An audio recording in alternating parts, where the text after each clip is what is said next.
Okay, and here we go. Hey everybody, my name is Valentine De Landro. I'm a illustrator and comic book artist and designer, and you're watching Splash Pages.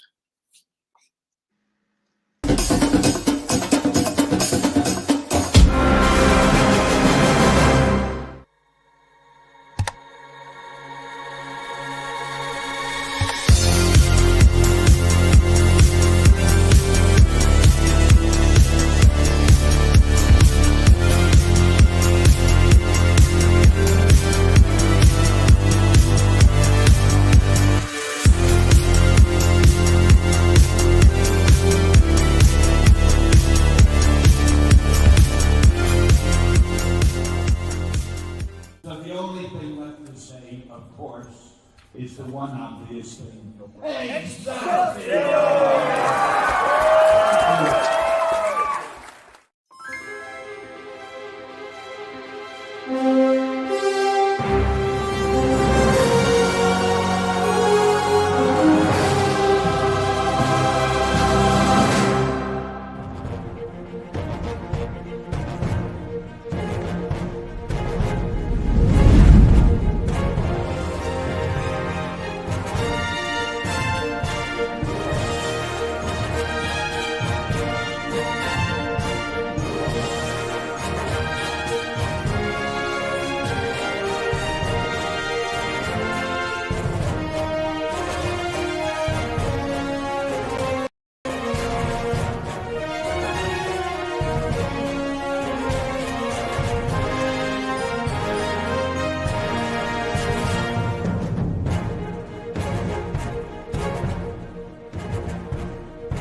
Wow, happy Tuesday. Wow, happy Tuesday. Wow. Leo, Oh, not Leo, again. Oh, my toes are beans. My toes are beans. Leo, you're a cat again. Go home. Bye, everybody. Hey, everybody. Happy Tuesday. Sorry about that, Leo. Leo keeps turning into a cat. We can't really figure out what's going on there. I think he needs to cut down on his tuna intake. I'm not really sure. But happy Tuesday, everybody. Welcome to Splash Pages. We have got a great show for you tonight. There is so much stuff going on. I'm super excited about it. And hanging out with us while we're missing Leo tonight is our beloved friend, Justin Cooper. How are you doing tonight, sir? It's really nice to be beloved. That's all I've got to say. So, but I'm doing great. I'm excited about our guest. Yes.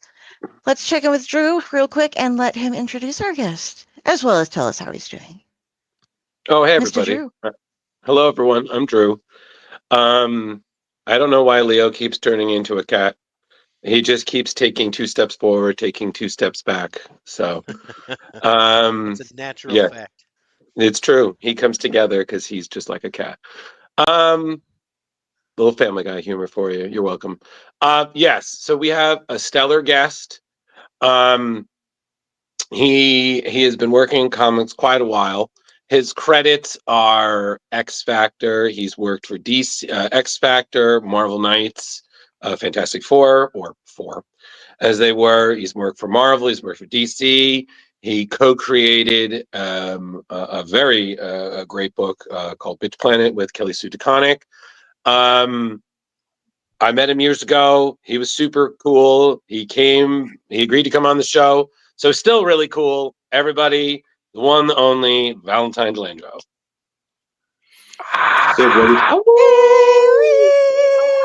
Hoopla! Oh. How are you doing this evening, sir? I'm doing well. How are you? He's so polite. He's so polite. First off the gate, man. This is, it's probably the Canadian roots. Oh, you're Canadian? Absolutely. Yeah. Yes. Yep. Well, this isn't Canadian, but I'm drinking much. Brad Oscar's an alcoholic. He I can't get him to stop. I don't know. He has a little No, I have Crown in the bag though, actually, for him. He has his own mini bar, and well, it's a full size bar for him, but this is moonshine, Oh, okay. Tennessee moonshine. Yes. Oh boy. He has he has all sorts of stuff. He's an I ornery see squirrel. he's a sophisticated Southern gentleman. Hey, Yes, yes, he is. so So go, Kari. So, Start us you off. go. No, you. No. You had a thought, Pookums. Okay. So Bitch Planet, wow. I'm just gonna start off with that. Thank you. There was like, okay, so we're reading Bitch Planet. I'm like, Bitch Planet. And I'm not one of those like they're the people who are like, oh, I'm all offended. Why would you call women bitches? Or did you do something like that? Are you? But no, this was awesome. And I'm not one of those people that does that anyway. But Maybe. you guys, if you've not read this, holy cow, go back and read it. It's got it's everything like that's happening now or that's been happening over the past couple of decades, only taken to an extreme, pretty much. I mean, that's what I think. It's like people who don't follow the rules get thrown in jail. And some of the things following rules include like what you look like, how much you weigh, and various things like that. And it turns into like penal colony, and then there's like all this violence and stuff, and it is so awesome, and the illustrations are beautiful, and I would just like to thank you for having made that for us. No, thank you. That's very kind. I feel like we have tried our best to put something out there that would garner that reaction. So I mean that you were able to verbalize it. I appreciate that. That means a lot. So thank you. And speaking of that, how does that come up? Like, you've been working in the industry for quite a while, so Mhm. you've run a lot of comic circles, and I'm sure sat down for a lot of after con meals with creators and such, as you guys do, because contrary to popular belief, comic creators, you guys do need to eat, drink, sleep, socialize. Sleep. Human. Yeah. Well, power down, if anything. How did that come up? Was it you? Was it you? Was it Kelly Sue DeConnick, your fellow co-creator? Was that just like you guys were at a pub drinking and just what, Bitch Planet? Like, how does that come The up? origins of Bitch Planet. Years ago, when I first met Kelly Sue, we met in Toronto at the one of the fan expos, and Mhm. I mean, we we uh, we sort of connected. I think in understanding that we may want to work together, right? Right. A little bit after the con, I think there was talk of us trying to get together at Marvel, right? Because Hmm. it was about to launch her Captain Marvel stint, um, Hmm. right around the time that we met. So Okay. whether or not I was in the running for the Captain Marvel series or what, not entirely sure. That's never been confirmed or denied. But I mean, we were talking about trying to collaborate on some level. And I reached out to her afterwards after Marvel, the things didn't align there. Not for anybody's fault or anything. I'm not. That's not a slam on anything. It's just Oh yeah, no worries. not in the cards at the time. But I reached out to her and I said, we could just do something. I mean, I like this vibe that we have. Let's maybe do something creator owned. I don't know. I've never done it before. This would have been my first time jumping in that pool. She said, okay, well, we could launch something if you want to start talking about something like a ground floor. We could do that, but I sort of have these ideas going on, right? So Kelly Sue Hmm. puts a couple of ideas in front of me, and one of them is Bitch Planet, and I'm like, well, that's my book. I mean, I would really like to draw a book called Bitch Planet right now, right? So Right. from there we started fleshing it out together. She had the pitch. I mean, I think that on first pass, like she probably had the first couple issues like just gestating in her head. Hmm. It's definitely some of the best scripting I'd ever encountered in quite some time in terms of like just putting a story together. So I was like, man, this is amazing. So we got moving on that. It just seemed like something that had to be out in the world. So I was happy to be associated with it in that regard from the ground floor as being a co-creator of it. It feels humbling. It feels like a great honor. I love the book. I love the book.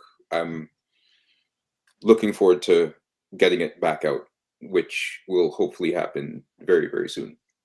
Ooh, okay. Are we going to see volume 3? We're not done. Yeah, volume three. Oh, There's God. issue 11 is so. Issue 11's done. Barring me sort of noodling with it more than I should, because I'm guilty of that. But once that is done, we have plans. I can't say any more other than the fact that we have plans to launch this and get some more story up, because we're not done. It's not done. So it was Stay away from Netflix if you plan to do a live action adaptation. Stay away from Netflix because they'll cancel it. fair. Yeah, HBO is the way to go. Yeah. Yeah, it's something to see, those shows land on these streaming services, and they don't last like the week before they've announced that we're pulling the plug. I've sort of had a little bit of a peek into that window of trying to start shows and all the process that goes into all that. It's a lot of run up to get to it, just for it to be yanked. I know, but it's just it's a dollars and cents thing for these streaming services, especially. Yeah, that's just the nature of that form of media now. It's crazy. Yeah, absolutely. Well, you just made Kari's night, I'll tell you that. I mean, did you see that face? She was like, "Oh yeah," because she read both Rhinotrops volumes. just thrilled too. Yeah, she read both volumes. She was like, "Oh my God, there's gonna be more, right? They can't just leave on that cliffhanger." I was like, "You could ask him," and she's like, "Oh, okay, cool." There's more. Yeah. Oh yeah. Like I consulted Reddit, and they're like, "Nope, it's not going to happen." I'm like, "My life is over." Oh, who said that? Well, I mean, So, Kari, it's Reddit fans. Right now. I mean, it's Kari, Reddit. Reddit. You but- can't trust Reddit. Like, get out of here. I have it on good authority. I would assume you would be more reliable than your average Redditor. So Redditor. Again, nothing against Reddit. These Reddit don't. Fair enough. It is a fine website. Nicely Yes, put, Valentine. So also kind of switching gears to some of your Marvel work, because we read some of this the I'm still not sure how to do this. So the Marvel Knights 4, aka Marvel Knights Fantastic Four stuff that you did with Roberto Aguirre Sacasa. It was definitely interesting, to see, because you had two small arcs, and issues. So you had the Fantastic Four with the Inhumans, then you had the Fantastic Four and the Salem 7. Yes. Yeah. The resurrection of Nicholas Scratch. Nicholas Scratch. Yeah. There could not be a more relevant topic than the Salem 7 and Nicholas Scratch right after the release of Agatha All Along. Well, yeah, exactly. Yeah. And then you even had this story. I think it was Ben Grimm getting interviewed by like Ben Urich and Jessica Jones about like a golem loose in Yancey Street. Yes. Yes, I remember too. Yeah, and so like again, like it's you've worked with a variety of, like, how did that come up? Because you're part of an ongoing series. Does it just kind of, hey, would you be interested in doing this small arc of FF? And then working with Roberto, who, he was doing a lot of stuff for Marvel, and then he was doing stuff for Afterlife with Archie for a bit, and then he got involved with Riverdale. So what, you kind of the trajectory of his career. So what was that like working with him? Roberto was fantastic. I really enjoyed working with him. This was super early on when I was at Marvel, and when you're and this isn't a measure of desperation, but this is just when you're early in your career and somebody just says, "Hey, we have a book for you." Yep. Yes, please. Right? Like you jump on it. Right? This was I think my first. Was it my first? Probably my first series. Cool. Past the Marvel Age Spider-Man stuff that I did. There was like an all-age line that they did with Spider-Man, just retelling all of his older origin stories. That was my first Marvel book. Was the Marvel Age stuff, and then I think I rolled into the Marvel Knights series. Yeah. So yeah, I mean, I remember the initial concept behind it, like the pitch behind the book itself that Roberto had was just, let's take the Fantastic Four, let's focus on the family and strip away the money, the inventions, the success, the fame. Let's see what they look like as a everyday family, right?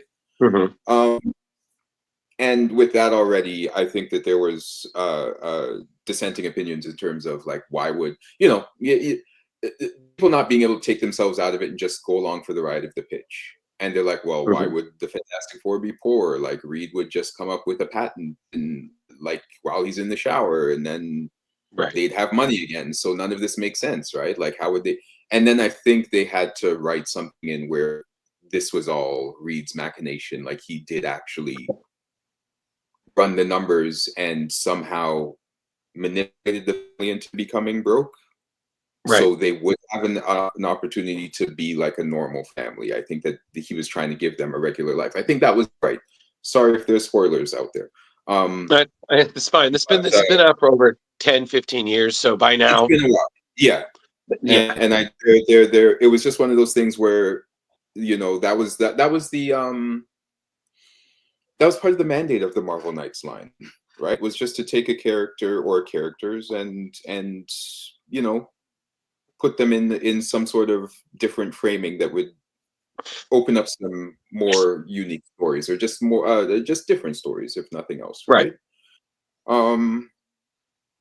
Yeah, but when I got on, that whole family thing shifted. They had already they got back into the Baxter Building. All the inventions were there, and I was happy because I get to draw the Fantastic car and all that. So, like, let's go, right? That was okay with me. And then they had the Inhuman story. I think I started with and then there were a couple of one-offs here and there. But it was a matter. It was Roberto, I think, wanting to develop some really genuine and meaty character studies of these four characters, right? I think that if you look at it from that perspective and not so much, hey, when are they getting to the negative zone? I think that it sort of reads a little bit. It reads a bit more as a family drama, let's say, with with and I think a credit to the diversity of those characters. You can drop them in these different situations. You have this unit that has so much heart and humanity, and at the same time you could do some really weird shit with them too. So I think that any experiment that you try with them to try and tell a cool story, I think it's valid. I enjoyed working on the book, and I think that there were some people who happy that they made the shift and weren't broke anymore, but at the same time would have liked to explore those stories more. So it's one of those things that you can't please everybody, right? Yeah, totally. No, but I mean, it was just especially, I think it was always really interesting seeing, the Fantastic Four, because you're so used to them handling, Galactus, Annihilus, you mentioned the Negative Zone, all these big threats. But then you also remind yourself they've been around a while, so Doctor Doom is one of their big villains. He has magic casting abilities, so it's just so funny seeing Reed Richards struggle with magic, and it's like, Yes. but you guys have like Stephen Strange on speed dial, so like it's not really too crazy. They struggle with So their own hubris too. That's the thing mhm. about Reed. Like everyone talks about how smart he is, but they don't talk about how stubborn he is too. So Oh yeah. that plays into the character flaws. Mm-hmm. And again, it was just because I remember when the Marvel Knights 4 came out. I remember exactly what you're talking about, Valentine. The arc when the Fantastic Four are broke and they have no money and they were embezzled, and it was a real humbling experience because again, you're used to them having the Baxter Building and all of this technology. It's the same thing with Batman. There've been a few times where Bruce Wayne has been stripped of his resources and he's like, you have no money. So that's your only Batmobile. If you crash it, well, shit. So I hear that DC is doing I don't know, some money into a whole line of Batman without any of his money and yep. Right? I think I that was heard that somewhere. James Tinian. I think I saw something. Yeah, the James Absolute Tinian. Universe. He's basically That too. pretty much. Yeah. So, but it was just really nice to see that those, like you said, those small stories that really focus on, like you said, the drama, because that's something Marvel is very good at, is focusing on the humanity. Yeah, they have superpowers. They're meta human, but they're still human. So Yeah. and I think it's just a path that any creator working Marvel, DC, for the genre of superheroes, right? Like the opportunity to tell some sort of human interest story with superheroes is always something that engages creators, right? I think that Marvel, DC, I think there's the example of that. You have hard traveling heroes with Green Lantern and Green Arrow back in the 70s and all that. Going on. I mean, it's one of those things that anytime you have an opportunity to use superheroes as a mirror, use them as a metaphor, and try and create some sort of social commentary, it makes it's entertaining.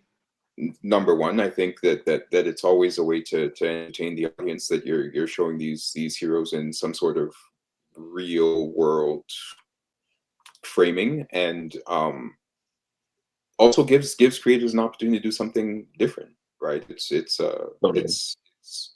like Reed is always going to be smart as the person who's writing him, right? So it's one of those things that he'll for whatever device that needs to happen, whatever plot thread needs to move forward, they'll give him a blind spot there, just as an example, right? It's one of those things that hey, the main focus is to tell the story. We can't get bogged down on the idea that he didn't see this coming, or he can't think of these things, right? They're all just characters that we can mess around with and hopefully put back together and leave them in some state of reason for the next person to play with, right? Well, absolutely. And then kind of segueing onto the next thing that I definitely want to bring up, X Factor, that you did with Peter David. I mean, God, I discovered it, personally speaking, around like the endangered species arc, when it was just one of the thing, and then I basically was reading it up till it got relaunched. So I mean, I know that you came in, you did one or two issues, and then you were kind of the guy for since like issue 39 on. Somewhere around You there. were, yeah. So you did one of the most in my mind, one of the still most brutal stories, which was Siren and Madrox's baby. That scene, I mean, haunting. And then you did the stories that had Layla Miller and then one of Madrox's dupes, essentially in the Days of Future Past. So, I mean, God, what a playground. You know, you're exploring this horrible dystopian, depressing future. What was that like? I mean, you're like you said, you're talking about playground. I mean, gosh, the X-Men. So, yeah, definitely a dream project there, because I mean, if I venture over to this corner where my old comics are collected, I mean, X-Men, like my X-Men collection is quite a few boxes, right? It's of course. I on all those books. And Peter David, I mean, has forgotten more about this industry than I'll ever know. He made it effortless. His scripts were amazing, right? To sit and read, and he was selling them too, like at cons and all that, right? You could actually pick up the scripts and read them. They read like novels. Like, he's just the talent that he had as a writer is just unbelievable. And again, to be a part of a series like that early in my career too was something else. So the learning curve was steep, but it was something that I definitely tried my best to hold on to. The actual slope of it was pretty steep in terms of getting used to deadlines and putting out product, because Peter didn't rest. Peter didn't have there was no lull time between when his scripts were ready. Like, if you finish an issue, he had other two for you to go, right? So he was always that far ahead. Yeah, he was a machine. And yeah, I mean, it was the one thing I will remember is that he did he left me a message after that Baby Sean issue. Like, he called me. I missed Peter David's call, and he left me a message, and he was happy. He was happy that I was able to tell his story. So that means a lot to me, and I wish I could have saved the message. I was just about to ask, did you save the message? Yeah, like, save the message. I was like, it was back. Yeah, I wish I was able to, but I had it on my like in my mailbox for the longest time, and then I lost the number, and that was it. So, but I'm sorry, man. That sucks. No, it's one of those things. I felt like I did my job, so that was one of those things. Oh yeah, I'm pretty happy with it. He was happy. Did you have any, like, in that run, was there any moment that you were like, I can't believe I'm doing this, like, it's your absolute favorite? Because if I could say there was one that always stood out to me, it was when Madrox is fighting the Sentinels in the Days of Future Past, and he's just sending like squadrons of dupes against the Sentinel, and he's just acknowledging that, you know, he's like, I can feel, like, because, you know, Madrox with his thing is that even though they're duplicates, they're parts of him. So when they die, he feels their death. So he's just like, I'm just sending countless dupes to their doom, but it's what we got to do, because that's a mother flipping Sentinel, and we're against Cortex. He's got Sentinels. I'm fairly certain we've been backstabbed by Dr. Doom. What the hell? This is crazy sauce. You know, I mean, should have seen that coming, right? But yeah, well, it was all just the scope, the pacing, all of it was just it was epic. I think it was one of those stories that I think Peter had rolling around in his head for a while, and that he was able to construct it, put it together, and make it flow as well as he did. It's a great story. It is a great story. I think it was Like I said, the stuff I learned about pacing, the stuff I learned about storytelling, just in general from Peter, it's in that entire series. So grateful, always will be grateful for the fact that I had the opportunity to work with him. Oh yeah. And then on top of it, you had not only your work, but I mean, you had those beautiful covers by David Yardine. I mean, just still looking at them. I mean, it's killer. like like the entire, you were in just fantastic company. You had you had like just so many fantastic artists. So, I mean, I know because I've met Peter David more than a few times, and yeah, oh my God, he's just the funniest. Because I remember back in the day, would just show up and I would just have like a huge stack of books, and he'd be like, "Holy shit!" And he would just do like a marathon signing, and I would just talk, and he would like quiz me. I was always like, he was testing, "Are you a real fan? Or are you doing this? You selling these?" And I would like, talk to this whole thing. And super nice guy. And I mean, have you? Because he was always talking about how he loved meeting people who were dressed as the characters. He had plenty of photos with that. Did you meet any X Factor characters would come up and be like, oh, I've worked with you, Yeah. I've definitely just the cosplay was pretty cool in the beginning, and I mean, Madrox was neat too, just because his costume then was just a t-shirt. So I mean, it made cosplay easy for a lot of people, right? That was neat. So yeah, definitely. Oh, nice. As the artist of the book, what kind of insights do you have for the characters? Is there anything that maybe most people don't know about the cast of this crew of X Factor? Like, Madrox. We're talking about Siren, but I think was this when Monet St. Croix was on the team, or was that? Yes, it was. So Monet St. Croix, probably strong guy, right? Yep. Guido. Yeah, you had him. You had Shatterstar. You had Madrox, strong guy. Richter's on the show on it. Siren. I feel like I'm forgetting some. Wolfsbane was Yeah, on I and couldn't off. remember if it was Wolfsbane or not. So I'm like, Oh is she yeah, there? So I love Rain. because Such cool. there was that on and off, because she was sometimes with X Factor and then she was with X Force. You had Layla, of course. Layla would pop up because that's her, and then Darwin was on was there for a bit. So it was a Yeah. solid team.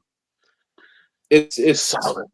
the mutant related teams, right? So there's always some sort of shuffle with the cast here and there, but always interesting to see when they pop up and getting the opportunity to incorporate them in that same dynamic. I mean, I think the run was anchored basically by Jamie and Layla though, and Layla was a neat character.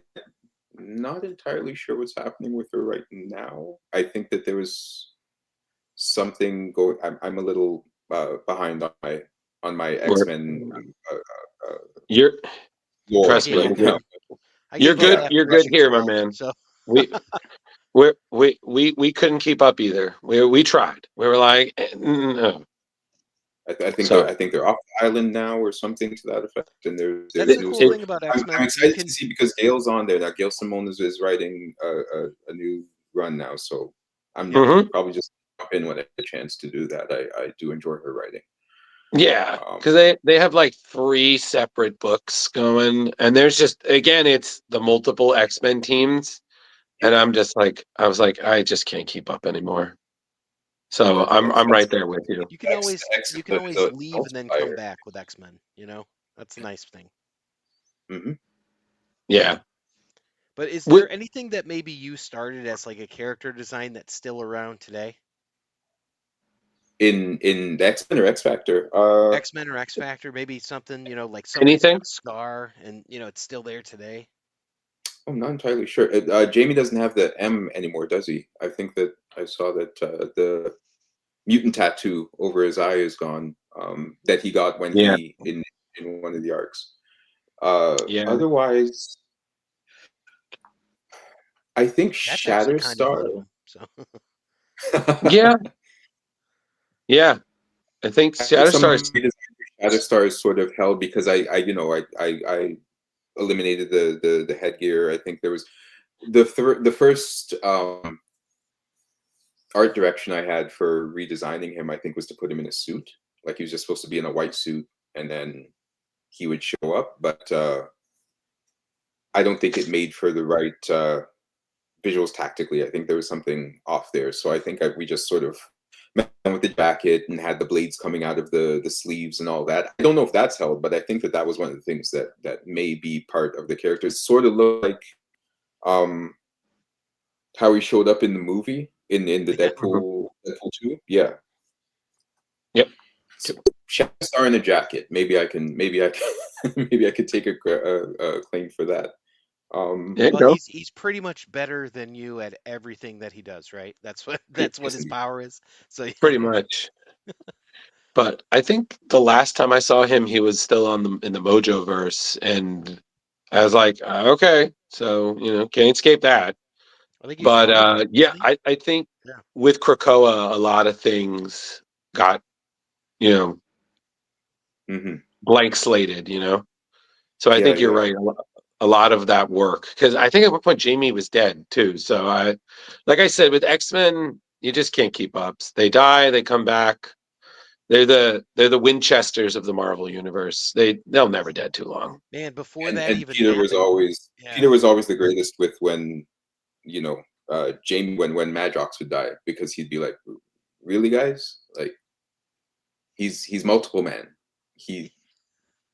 Right. It's very easy to write him back into the script. So he would always tease people when it looked like he had died, right? Because he'd be like, come on. Well, yeah, and that's what I loved about Peter's run, because he was like, oh yeah, Madrox totally sent dupes out into the world, and then he's like, oh right, let me collect those, and then one is a monk, the other one is a priest, the other one's a shield agent, the other one is actually a villain. You're like, yeah, there's such a great premise. I really enjoyed the initial idea for what Jamie could do with his powers. What would any of us do if we were able to like copy ourselves and send them out into the world? I mean, absolutely. No, it was He's gonna collect on all those 401ks that he's been doing all these years. That's Jamie. Yep. There you go. I would have the nervous breakdown thing that Naruto had with all of his shadow clones. There was an episode where he's on a boat and they're like, "Why are you making me do this? You aren't the boss of me. I'm going to do this. I want to do this. I'm not going to be the one who's doing the work." And they just get into a huge fight. And if I had, that'd be me, because I'd be like, "I'm just going to sleep. You go read. You go write. You go do the dishes." That's what happened in And I Gravity would. Falls, Kari. I mean, it's always that'd be me. I'd just be I end up just beating myself up, and it's just like, fuck it, I'm done. I hate this power. Yeah, man. But I'm such a troll person. yeah, it's all good. But I'm sorry, what was that, Val? What'd you say? Kari's just too hard on herself is the thing. She is. Yeah. You have no idea. I'm trying to think if there's any. I just had something, and it's just whoop, gone. Coop, did you have anything? I was going to ask about the cover to TMNT number 77. That's really awesome. Like, just looking at this, like your hard traveling heroes, it shows kind of like looks like a train map of Manhattan, something along those lines. Yes. That's pretty crazy. I really love this. The use of color too, kind of like a desaturation on that. That's fantastic. Do you have a favorite Ninja Turtle? Favorite Ninja Turtle? Today it's Donatello. Nice. Yeah. Donnie. It's a solid choice. Donnie's really come out lately as a lot of people's favorite. So that's you could ask at any Comic-Con, if you go up and ask who's favorite, you'll see people by raising hands. It's pretty even across the board. So that's the beauty of the Turtles. Yeah, absolutely. Donnie strikes me as the middle child, and I relate with that. So like he's just sort of the one who's does his job, gets gets the good grades, quiet, doesn't cause too much trouble, right? But you know, He sure tries. He sure often tries not ignored. to cause trouble. Yeah. He pulls his weight. Pulls his weight. He pulls his weight. It's just like you said, he's the quiet one, so sometimes he doesn't get the attention he deserves. Yeah. You know, I was everybody. going to ask you too about this. Speaking of, we were talking about X-Men comics earlier in your comic collection. What's your origin Mhm. story like for collecting comics and getting into comics? Because you mentioned you like the X-Men and all that, but Mhm. where does all of this come from? Man, how much time do we have? You're good. I'm good. You're good. No, Take your time. I one of those things. I will condense the origin story as much as I can, but I mean, comics is something that I shared with my grandfather originally. He had um, like some original runs of like Spider-Man and all this stuff, like early, just lying around his house. It was crazy, and I knew no others. I had Amazing Spider-Man number 11, I think. Just I was just reading it, just Yeah. doing things and sticking it in my pocket and running out the house and doing all these things, and then just dash away. I had no, I didn't know I wasn't a Yeah. collector back then. It's just some amazing Ditko work in the ages Yeah. in this, and yeah. But my grandfather had a set of comics, and one of my earlier memories is just being able to crash at his house and feeling like I was swimming in this pile of comics. I could turn around and I could read this one and read the next one. So yeah, from there, you grow up early 80s, Mhm. around that time. I mean, it was an interesting time to be consuming that sort of media, like superheroes, like cartoons, Definitely, yeah.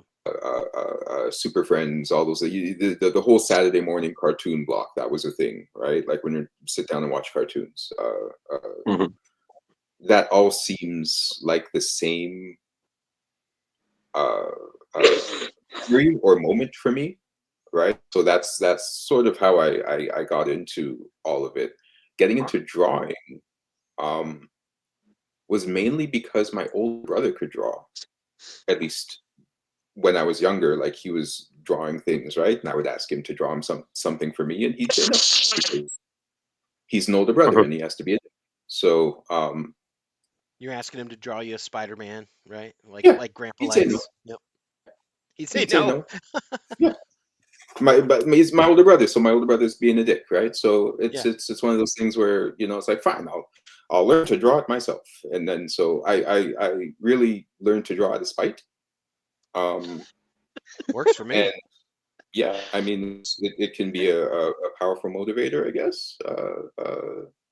But it was a lot of tracing. I remember doing a lot of like putting the paper on top of it, but then there was a few like revelations I had. I remember looking at a Kevin Nolan cover for The Outsiders. Like it was a painted cover of like Batman, Oh the wow. Outsiders, Cobra in the Mhm. back. I stared at that cover for days. I mean, it was just something I'd never seen before. I'm like, how do people do this, right? Like, how is this a thing, right? Like, I something about that struck me more than the the sequential art inside of the books. Hmm. Mhm. So that just it sparked something between that and a number of different things that I just kept seeing that just made me just keep asking the question, like how are they doing this? Like how is this something they were able to do? And then I started looking at the storytelling. I started wanting to tell more stories, and then it all sort of snowballed from there. I didn't. We have a couple of high schools around here that specialize in arts. Like you could specialize in visual arts or drama or it's like fame. So, man, I might be dating myself with that one. No, No, you're you're gonna good. live forever. Yeah, I'm in the safe spaces. My people, okay, that's good. No, you're good. You're gonna learn how to fly. We got it. You're fame. Valentine De Landro is fame. We got it. You're good, man. I got it. And so yeah, when I was there, I did visual arts. I was drawing and painting, and I did a painted X-Men series like for my ISU and all that stuff. What? That was Awesome. Tell me you saved that. because this is when I was in high school, graduating about the time I was graduating in my ISU. That's when Alex Ross had sort of popped up on this too. Oh man. So then that again, there's another event. I'm like, how the hell? Like this is amazing. And so I tried to do my best to paint and do all that stuff as well. And then I did not pursue art when I graduated high school because I didn't know what a future in art looked like. Right. I didn't think of that. At that point, I wasn't really working sequentially. So I didn't know how to put a comic book together. I was painting some things, right? I was painting, taking pictures of friends and referencing poses and doing all that stuff and doing some things, but I didn't think I could translate that into like a career in comics. So I studied journalism, and I graduated with a journalism degree and worked for a little while at some magazines and some newspapers, but that thing buzzing in the back of your head thinking that you still want to tell some stories and draw. So I a couple conventions. I joined up with an art studio in Toronto. They were called Bright Anvil. The director was Logan Lubera. He has done a lot of design work and he's doing, I think, covers and some maybe some interior work for Marvel right now. He was the director, brought me in. I mean, it was a great environment to learn what the industry was about because he had experience with image in the early days. Like he was working at Rob Liefeld's studio. This Back in the day. So I mean, yeah, he was working extreme, right? So yeah, it was one of those things where he sort of he and everybody else who was there. I mean, he was the co-director with a number of different people, but it was one of those things where you got introduced to the industry in a lot of very digestible bites almost because it seems so overwhelming. Like, how do you do this? Like, what is this about, right? So having the experience to come up in a studio, especially in the early 2000s now, like 10-ish, somewhere around there. Right. And yeah, it's one of those things where you start to figure things out. You understand that experience was extremely valuable to me, and I appreciate the people that I met there, the artists I met there. They've been successful in their own right too. So it's a lot of it's a lot of not necessarily where you get to, but how you get there almost in the terms of how this journey went about. I mean, I eventually,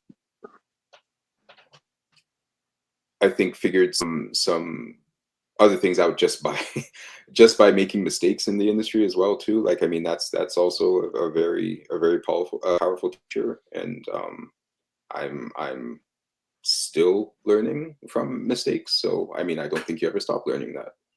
But I'm were you again learning from Ken Lashley up there? No, Ken was at a different studio. A different school. Ken, Okay, yeah. Like everybody knew who Ken was. I mean, that's one of those things. I mean, the city is small, but it was also one of those things where Ken was probably at that point, like early 2000s, like was a beast. He still is. I mean, but Oh yeah. he's and Yeah. just like one of those guys that, you know, look at what he's done. Look at the track like that all speaks for itself. So, yeah, like Yeah, absolute I respect was wondering if for you had everything that he's done. I was wondering if you had gone to the art college there with Hugh Rookwood. No, he was a I good love cat. Hugh. Hugh's the best. He was a really good guy. The Yeah, current Granite there State was Comic Con sketch champ, Hugh Rookwood. yeah. That's nice. Yeah, no, he's a phenomenal talent. I met him just through conventions and stuff too, but you know, we'll chat once or twice online. I haven't spoken to him in quite some time, but and every time he's in the city, I for a convention or something, I haven't really had the chance to meet up with him, but Mhm. You got some rich incredible talent talent. up there. I'll say this, just from where you came from and all that, like the peers that you have, and I mean, just for what all of you have done, kind of for the like the comics industry with the covers alone, and then the Yeah. sequential and all that. I'm like, wow, what a powerhouse! It's like this little area, and I'm like, oh wow, that's where most of the artistic talent seems to be coming from in North America for a while. So, Yeah, you it's know, wild. Uh, it is wild. I Yeah, can't that's why. explain it, but yeah, it's just those things. It's yeah, we're here and we're working and we're trying our best to leave our impression and contribute somehow to this industry, man. So it's I wish I knew what the secret sauce was, but I don't really know. It's one of those things that there's a convergence here. Yeah. Indeed. I'll, And I'll tell you one Mhm. thing. I think that, and then I'll defer back to Drew. But I think that one of the things I noticed about your work is that your use of negative space reminds me very much of like Mike Mignola and all that, and kind of using every portion that's there, but telling the story just as much with what you make versus what's not there. So I really like that kind of the use of negative space that you have. I appreciate that. That is high praise. So thank you. I'm I just about to consciously say again that. just try Sorry and if use I the stole your space. Yeah, thunder, Drew. absolutely. It's very cool. Wow. Mignola. High praise, Coop. Well, Like, hey, I calls him like I sees him, no, and you do. You Bitch definitely Planet do. is really gorgeous. Like when you have something that's as ugly as like someone getting beat in the head by a prison guard, and you can look at this frame and be like, "Holy crap! Look at what's going on here!" Like everything is like it's so well proportioned and just so well positioned and compositioned. Like look at this, you know, like how much is of the story is told by the background there, you know. I Yeah. like it a lot. Oh I'm sure no. Carrie Thank would you. agree. Don't worry, Coop. I wasn't arguing with you. I was just saying, like, Oh, I didn't high think praise. you were You know. opening a red Yeah. window. That's good. Yeah. But so the other thing, Valentine, I wanted to bring up is I've never known somebody who was responsible for designing a coin. So you know, so that when I was doing the research, so Amber Valley, how did all that come up? Someone from the Mint, one of the art directors from the Mint, from the Royal Canadian Mint, he reached out to me, trying to remember how far back it was, 2016, 2017, somewhere around there. Mhm. Asked me to submit. I think that they had just come off of making some superhero coins. Okay. And my from what I remember him mentioning, I think my name came up in that discussion, but I didn't quite make that cut. But he reached out to me for this other project, which was to uh, submit some designs for a World War II coin, a commemorative coin. So what do I know about designing coins? Absolutely nothing. But I tried it. I put some stuff together. I put it somehow, was able to make it to the next round to have my submission finalized on a coin. So I was like, wow, okay, this is amazing. So that was the first one. Then I was asked to submit some designs for a circulation coin, like we have $1 coin that's in circulation here, and I was asked by a different art director now to submit a design that commemorated Oscar Peterson, the jazz composer and pianist that from Canada. So he is the first Black Canadian to have his image on a coin here. So yeah, that was a big deal. And again, my submission made it through, and I was able to get my design on a loonie now. So I mean, so now I have 2 coins.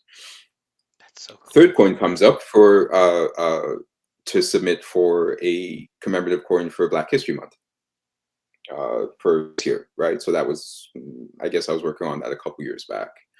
Again, just learning more about how to tell a story now on a coin, like trying to use the space and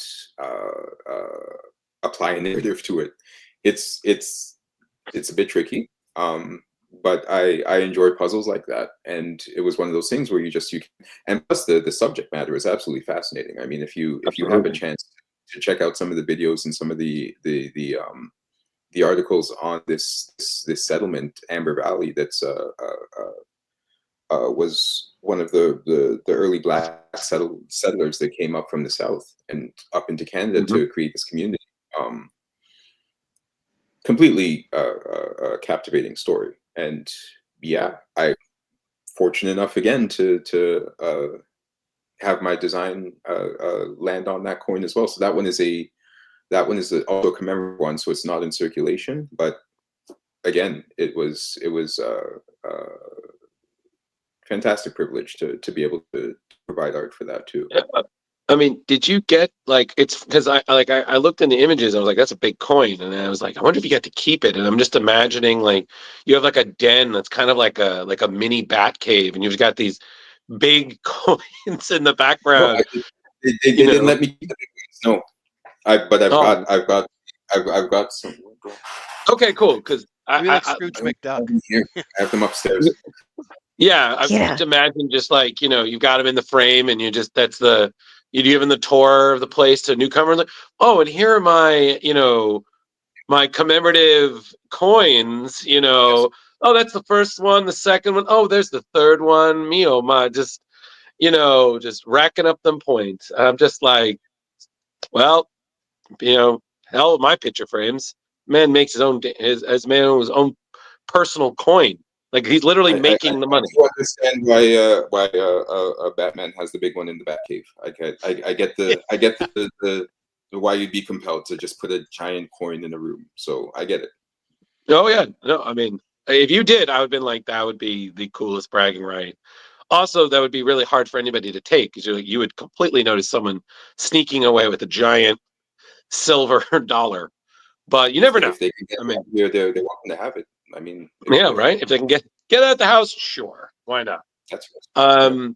No, I saw that. I was like, that is super rad. Especially I had no, I just saw the one that you've done for Amber Valley, but the other two, I'm like, wow, you had a series. That's awesome.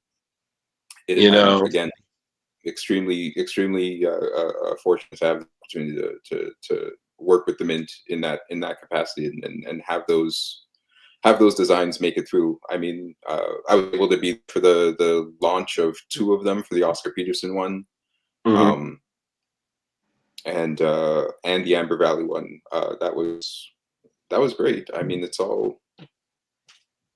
Yeah, I don't even have words. I feel really lucky to be able to work like that. And kind of circling back to what you said earlier, have you confirmed with your brother, thanked him for the motivation? It was like, thanks for the spite, made a career out of it. A coin. Always. Yeah. thanks for your time. Go get a soda. Maybe you want me to draw something for you now. Mm-hmm. Fair enough. It'll be $500. Yeah, exactly. So, are you at that point like Jim Lee, where you're charging $20,000 for a Head and Shoulders sketch of Batman? I wish. Yes. Yeah. So well, Justin, let him do a couple more coins, and he'll get there, man. You gotta build up that resume. You know, I'm just saying, what is a coin if not negative space that's embossed? I'm just You- saying. you're just looking at. You're not looking at fourth dimensionally, Justin. That's your guy right there. You know, You know. Well, since we're coming up on the hour, Mhm. I don't know, Kari, Justin, do you guys have any other questions you want to ask him? Well, sorry that I haven't spoken too much. I've had a sinus infection for like 2 months now, so I'm Oh. dying. But I'm gonna play Leo real quick here and ask you, what do you geek out on Oh my God. when it's your time to just when it's your spare time, and do you like what do you like to get into? What's your hobby or something that like you relax doing or collect or whatever? Man, I mean, is it weird if I say I still read comics? I mean, like, No. Well, everyone here still I, reads comics. I generally have to, if I have spare time, I got to spend it like catching up on everything that I've missed for a couple months or so, right? So like I'll have a stack, I'll go through that.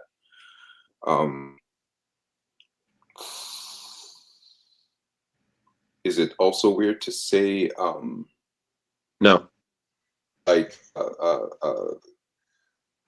cooking? Because no, that's I a mean good one. that's kind of one of those things I like to try new recipes. Like I just found a pickled onion recipe that I tried out Wow. today just because I needed to clear my head. So, I just Nice. started pickling some things.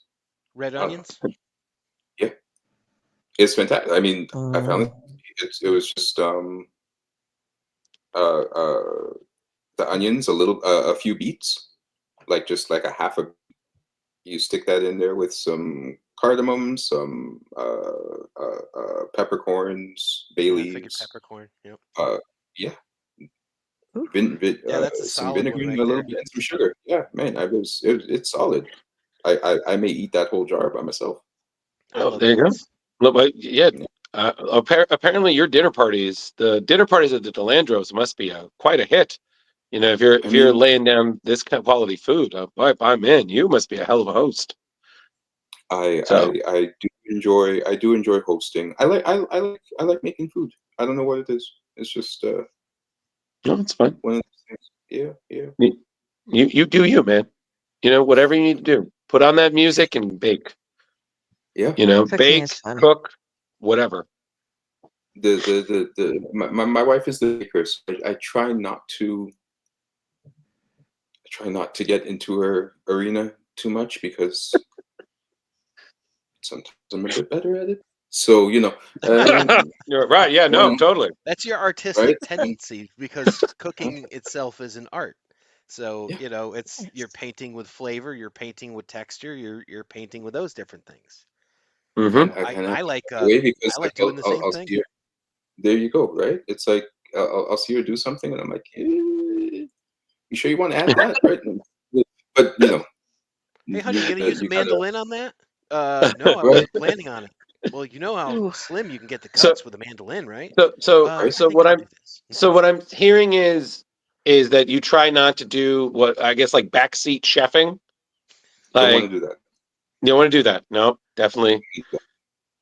So, do you also do the thing where whoever cooks, then the one who doesn't does the dishes, No, or not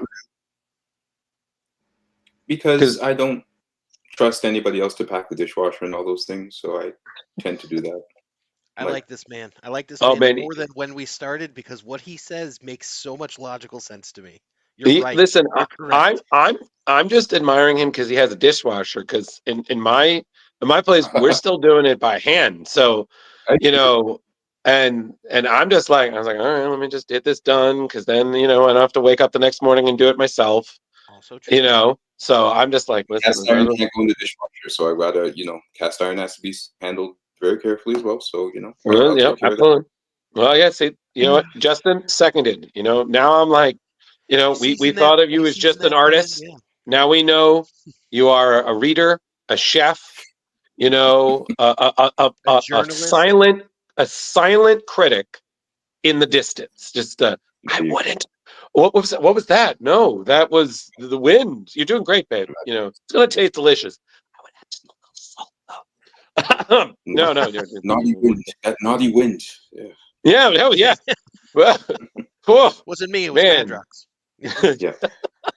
But there you go. So, because we're coming up on that hour, so you know we want to be cognizant of your time and whatnot. So you know, just want to say thank you so much for taking the time with us, Valentine. This has been absolutely awesome. Thank you. You know, so in the end, before we let you go, you know, what are you know what can we expect? Like, what are you working on now? What's going to be coming out soon that we can keep an eye out for? Are you working on any Kickstarters or anything? And then last thing is, what's the best way for anybody to, if they want to reach out to you or on social media or something? So, Let me think. There is so I'm part of a group that's publishing some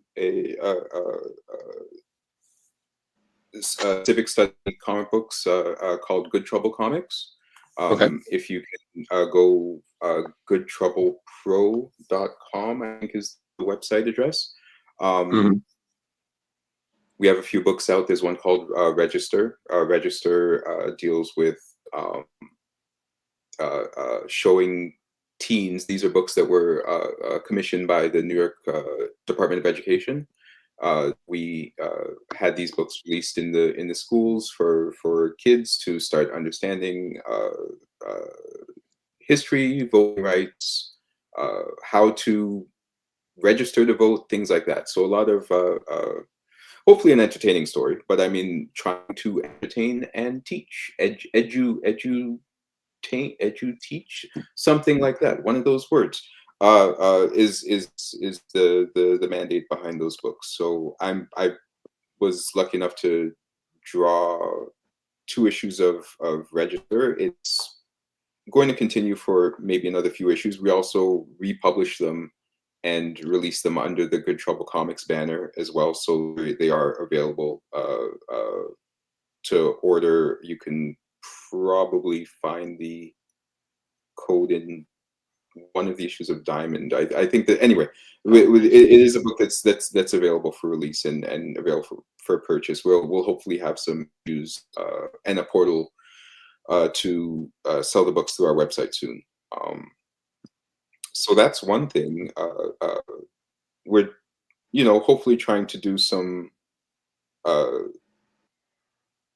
create some literature that not only tells a story but can also help people understand their role and their position in a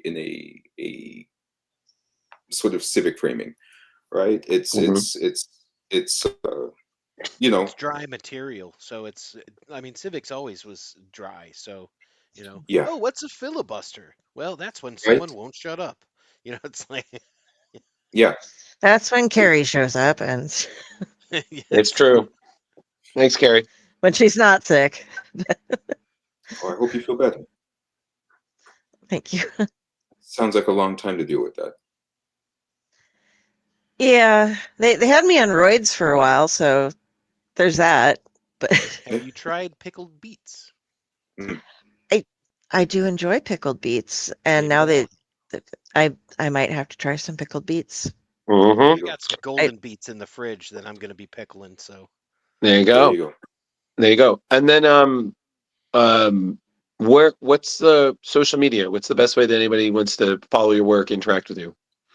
Man, I just jumped on. Well, not just jumped on. I've been on Blue Sky for a while, and business is picking up there. nice. Sorry, forgive me for looking down at my phone. I don't Oh, you're good. remember. I gotta look I you up never, on Blue Sky now. So I Do the never same. looked myself up. De Landro. I think all my other social media is Val_DeLandro. mhm. So Instagram or Oh, there you are. any of these other ones that aren't really working anymore, like Mastodon, and I mean they're all there. I'm the only one I'm not on is Twitter or Well, whatever yeah, the hell they're calling. yeah, that's fine. We know what you're talking about. Yeah, but yeah, definitely Blue Sky has been a lot of, and there's a lot of there's a way to create a feed just for like art right now, which I discovered that I have to It's so put cool. yeah. So I like that. Instagram, definitely I'm active there too. So yeah, any one of those two. Always appreciate anybody who jumps on. I try to post something Hey, on occasion. I'm not as regular as I should be, but I do my best. you're doing great, buddy. Okay, cheers. Cheers. As long as we can find you. Yeah. Yep. All right. Well, Valentine, thank you again so much for joining us. We really do appreciate it. If go ahead saying that if you do have any Kickstarters or any sort of projects that you're working on like that, feel free to send it to us, and we'd be more than glad to advertise, help you rake in that sweet money. More is always good. Absolutely. Yeah. Let Otherwise, us thank you know when so Bitch much. Planet comes out again. Yeah, Gary will be the first one to sing praises when the volume 3 of the long-awaited Bitch Planet, concluding the arc and the mysteries of the volume 2 cliffhanger, as Carrie put it. Yes. Lot to be resolved there. Lot of bitches put in their place. But overall, thank you so much. And Carrie, if there's anything technical, just remind our guest before he bounces. Nope. Just when you hit the Leave Studio, there'll be the upload thing. Go ahead and go to that. And whenever you're finished, you can go ahead and drop it out. It was so Sounds nice like- to have you tonight, sir. Thank you all for Appreciate having me. I appreciate it. Thank you for sir. joining Much us. appreciated. Yeah, have a good rest of the night and keep cooking. Hey, Oh, yeah. you know this. Let Yeah, him we cook. know. All right. All right, man. Thank you again. Bye, Valentine. Bye-bye.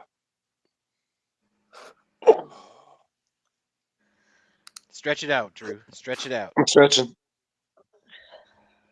Okay. I It's feel funny. I like look you're on at a dating app because you keep refreshing your phone and it looks like you're swiping.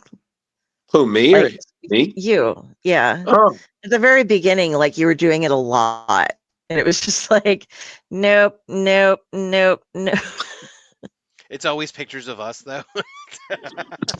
well, you know what it is? It's because the way that I have my phone is that certain angles will show me at certain points. So I just want to be center because I never know how much of this is going to show. And I think I'm always very conscious. I don't want to show too much forehead. Oh, I wore a hat for that reason. I was I'm just having a very bad forehead cognizant. day. Exactly. Yeah. Sometimes I'm like if I show any more forehead, I'm going to be telepathically asking Wolverine to bring me a pizza. I'll tell you, that So, was exciting, guys, to get to learn a little bit about Valentine and his work, and specifically Drew with those coins. That's fantastic, man. And yeah, I man. always love asking about origin stories. How cool is that? You go over your Oh yeah. grandfather's house and you're swimming in comics. Man, that's the dream right there. There you go. Don't worry, Coop. You're on your way. When you know. My house is Uh already like that, man. It's like you can't go into a room without a comic book. So oh. Hold on a second. Hold on. Carrie. It looks. Thank you. you're welcome. No, We Thank no. love you, you, Tom Dog. Tom Thanks, Dog. Tom Dog. I nothing better than your guest. Um. Messaging me shit, and I'm like, uh-oh. Looks like there was an error on his uploads page, Carrie. Okay. We will fix that at the end of the show and send him a link. Okay. Or I can give it to you now. I'm just Is that moonshine kicking in? okay, hold on just a second. No, I'm trying to do here. Drew, I'm gonna drop this to you in the private chat. And if you can Don't do send that to him. Oh, don't do that. Oh, where do you want it? Just can you messenger it to me? Yeah, just Yeah. Thank you. sorry. No problem. Thank I was just working on you. getting Variant Watch up, so This It's part of the show has been okay. brought to you by Bitch Planet. Check out this planet, bitch. Oh, he said it looks like Said it's that. working He now. said, oh, okay. Okay, well, I'm just saying, yep, it's working now. use He's on that there. if you have any issues. Thanks again. This is a behind the scenes look at how we do shit on splash pages. A lot how improvising, we've made improvising a thing of our life. The more Yeah, you yeah. know. Yeah. Well, I'm excited to be part of Variant Watch again because I saw some really cool images you guys are going to be talking about, and There's a lot of variants. yeah, I'm excited because I'm a big Variant guy. I do buy multiple issues just for the different covers. As Obviously, Valentine was showing, his well, was a B cover. but Coop, Ooh. you're obviously not the king of the variants. That would be Ooh. Mr. Pond. So I doubt you're buying 42. I have more variants of the Last Ronin issues 1 through 5 than probably any other single issues that I have. So I have a Coop, lot. Coop. We remember when you bought the statue, buddy. Like It's we right know. next to me as we speak. I know. It's I know it literally is. right here. Oh boy, yeah. You know. I, Did I tell you it came the day before my wedding? Yes, he did. Okay. And fortunately, she was already all in. Yep. Otherwise, I would have been like, bold, Coop, very bold. You Yeah. know, I gotta. very bold. All right. The So boldest. without further ado, Carrie, because I think you're right, because there are so many variants. I No, think now I brought it up. I need to I add one think we more should thing. just. Oh, okay. That's very finger 11 of you. Because I was reading Thank you. You and I the other day, and I had to send this to Drew because it cracked me up. There's Variant cover comics. Get out. Just and I do exactly what I do every time you send me that kind of shit. Just why are you like this? Why are you this way? Why do you do this? So cheers.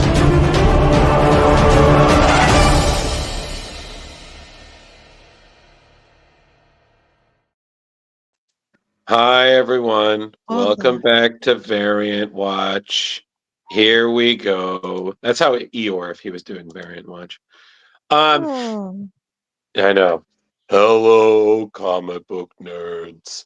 How are you? Welcome to Variant Watch. All right, skip that. So, So, this is typically not something we normally cover on Variant Watch, but I honestly agree with the article that I saw this first posted on. This is an upcoming cover for an issue of Catwoman. This is will be released in February by artist Sebastian Fiumara, who, fun fact, actually contributed to both X Factor and to my beloved Hellboy. Uh, at least I believe it was one of the Abe Sapien series in some form or another. This is scheduled to release in March for DC. This is during the most recent uh, Catwoman run. So I think right now we're at like 72. The This is still 73 rebirth, is, yeah. yeah, it's pretty early in. So this arc that's related to this is supposed to be around her and her ongoing adventures in Tokyo. And the synopsis of the issue before that, issue 73, has a what if Catwoman would completely disappear and give up being Selena Kyle forever? So with that context, this definitely screams a bit of an identity crisis. But at the same time, I mean, just looking at this is just I agree. It's probably one of the most breathtaking Catwoman covers I've ever seen. So I think, Gorgeous demonstration of surrealism. Absolutely. yeah. So I mm, definitely think this is going to be a huge hit. Much less probably a couple of background photos for their phone or probably or whatnot. I mean, just look at that. That is gorgeous. Yeah. mm, So Just had to give I that liked moment. putting this together. All Like right. that would be such a great poster. So that's all I have to say. Moving on. Moving on. Okay, so if you know artist Mark Brooks, you know him from a ton of variant covers. Variant, I knew him back when he was doing variants for Ultimate Spider-Man. He blew up doing work for Star Wars. He has just been nonstop busy. His lines are out the door anytime he's at a convention. His Yeah. artwork is gorgeous. But now you can admire his work in even different uh, format because these are his animated style depictions of Marvel characters. So all through February 2025, we will get to enjoy the fruits of this labor. I mean, Mark Brooks said that almost a year, these were his warm-ups every morning just for fun. So 200 characters later, they're now official Marvel artwork.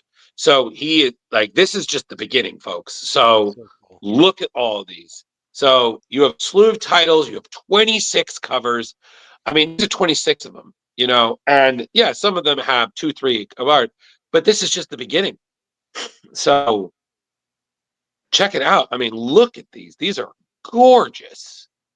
So, these are going to be released throughout February 2025. So from the 5th all the way to the 26th, with one slipping in late March. I mean, look at these. These are just beautiful.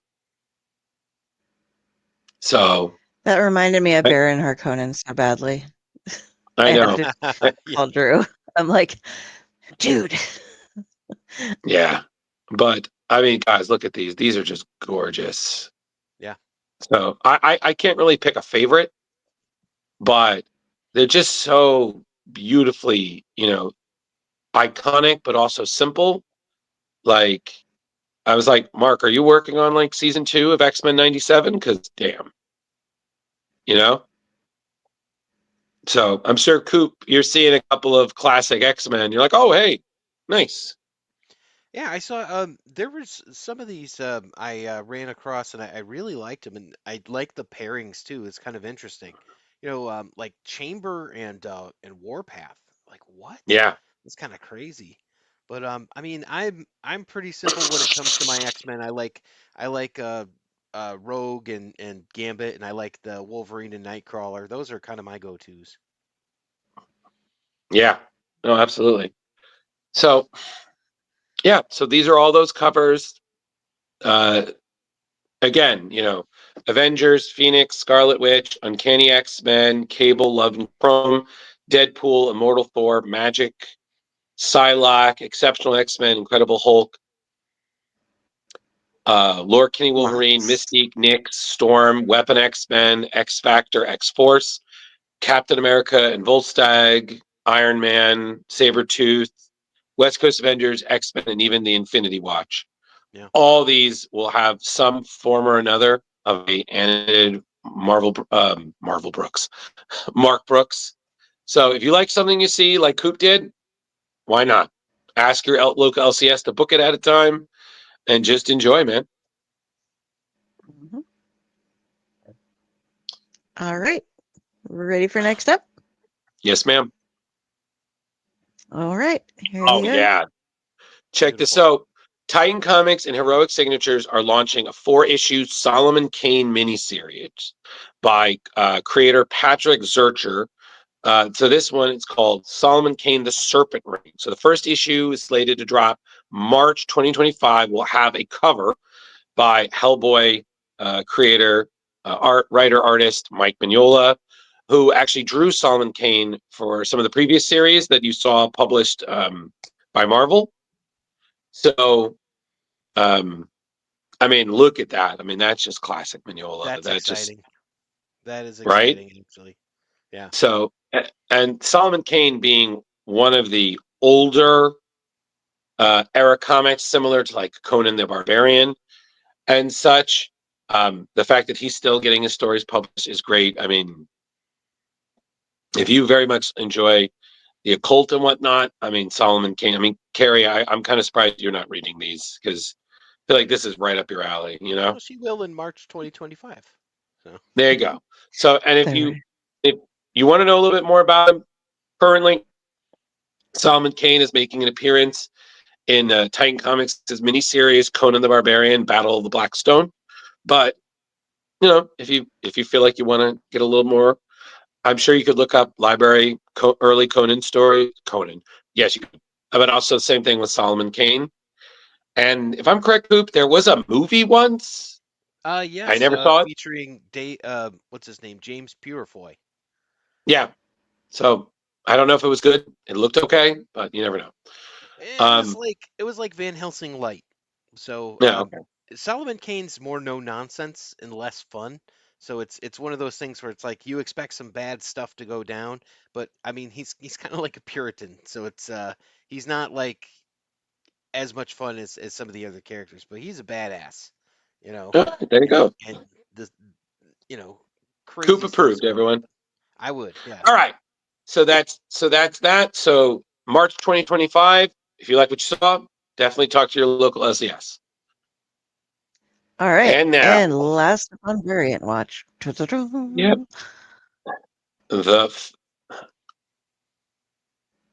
if Leo Pond could be Oh, here wow. now. So, Was this Leo's? as we know, Marvel's first family kicked off Marvel's essentially introduction into comics. But now they are getting a proper tribute with Fantastic Four homage variant covers, which will be hitting Marvel all throughout January next year. 24 covers. Artists are recreating everything from doing the famous Wolverine pose to Mr. Fantastic crawling out of a grave like Kraven's Last Hunt to everything you can think of. So you already know this is a big year for the Fantastic Four. You got the new movie coming out. You've got the overarching presence in the one world under Doctor Doom running all year long. So, I mean, like I said, looking side by side, you're seeing a lot of these beautiful homages.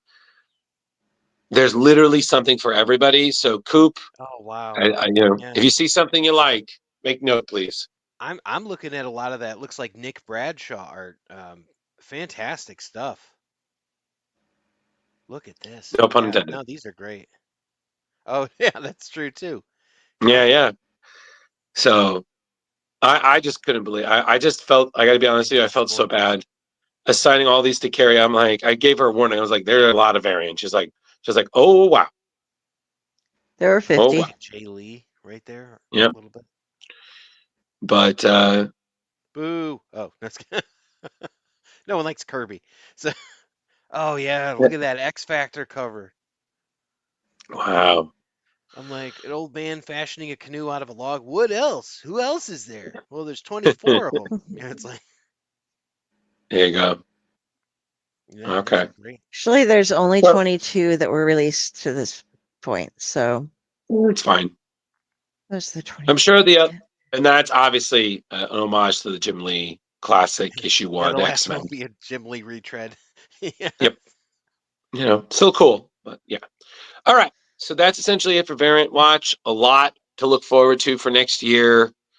I would recommend everybody get that seasonal work so you can start saving up now. So, yeah. So, all right, Kari. You know what time it is. I know what time it is. It's time for the news. Yes. But hold on, because I am not Leo. So He's so quick with That's his fine. little fingers. I wasn't trying to insinuate anything. Just,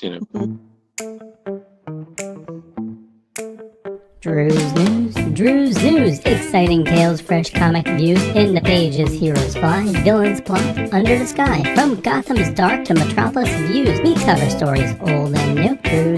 Drew's News. Your daily source for comic clues. Join the fun as heroic crew in the world of Drew's Comics News. Excelsior!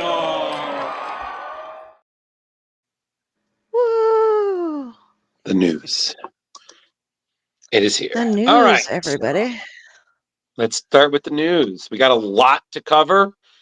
So let's just get right to it. So, Yes, we do. Oh. So starting off here, In March, Oni Press is going to be releasing Out of Alcatraz by Iron Man writer Chris Cantwell with artist Tyler Crook of Harrow County fame. It will be a 5-issue series, with the first book being a 48-page double-sized edition.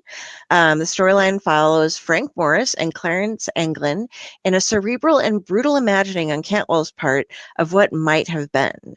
He had a fascination with the possible escape in 1962 for quite a long while, and finally, with Crook behind the artwork, he's been able to deliver a story that's both adventurous and philosophical, ruminating on what freedom really is.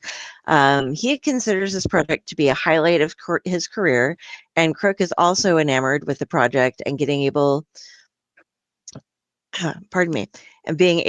to play around in a world that has like a dark 1960s crime feel to it, crime movie feel to it. And going along with this, Oni announced a while ago that they would be bringing in, here's some of the artwork. I can't have everything up at the same time. It's driving me nuts. I'm like, You're doing I'm fine, going Kari. to tell a story now. Oh, wait, I can't turn the page. I'm going to tell the story. Yeah, Oni announced a while ago that they would be bringing 5 newer creator-owned comics on in 2025, and this is the 5th to have been announced. With before that, Mine is a Long, Lonesome Grave by Justin Jordan and Chris Sheehan in February, Free for All, One Shot by Patrick Horvath in March, Plague House by Michael W. Conrad and David Chisholm in April, and The Goddamn Tragedy by Chris Condon and Sean Kuranuru in May. So yeah, Okay. Nice. we have that coming up to look forward to.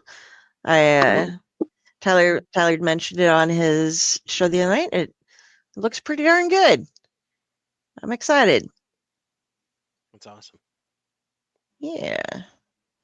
So I think it's one of those things. You're like, did they escape? What happened? We will never know. All right. Next up, we have Drew doing some Drew's news. Oh boy. Oh boy. Oh yes. So, Marvel has already announced early solicits for Free Comic Book Day on May 3rd, 2025. So you're going to have entry points for new eras of the Fantastic Four, Spider-Man, a prelude to an upcoming X-Men saga, and even some of the very first events for the Ultimate Universe. So starting at the beginning, Kari, if we can just go back briefly for a minute.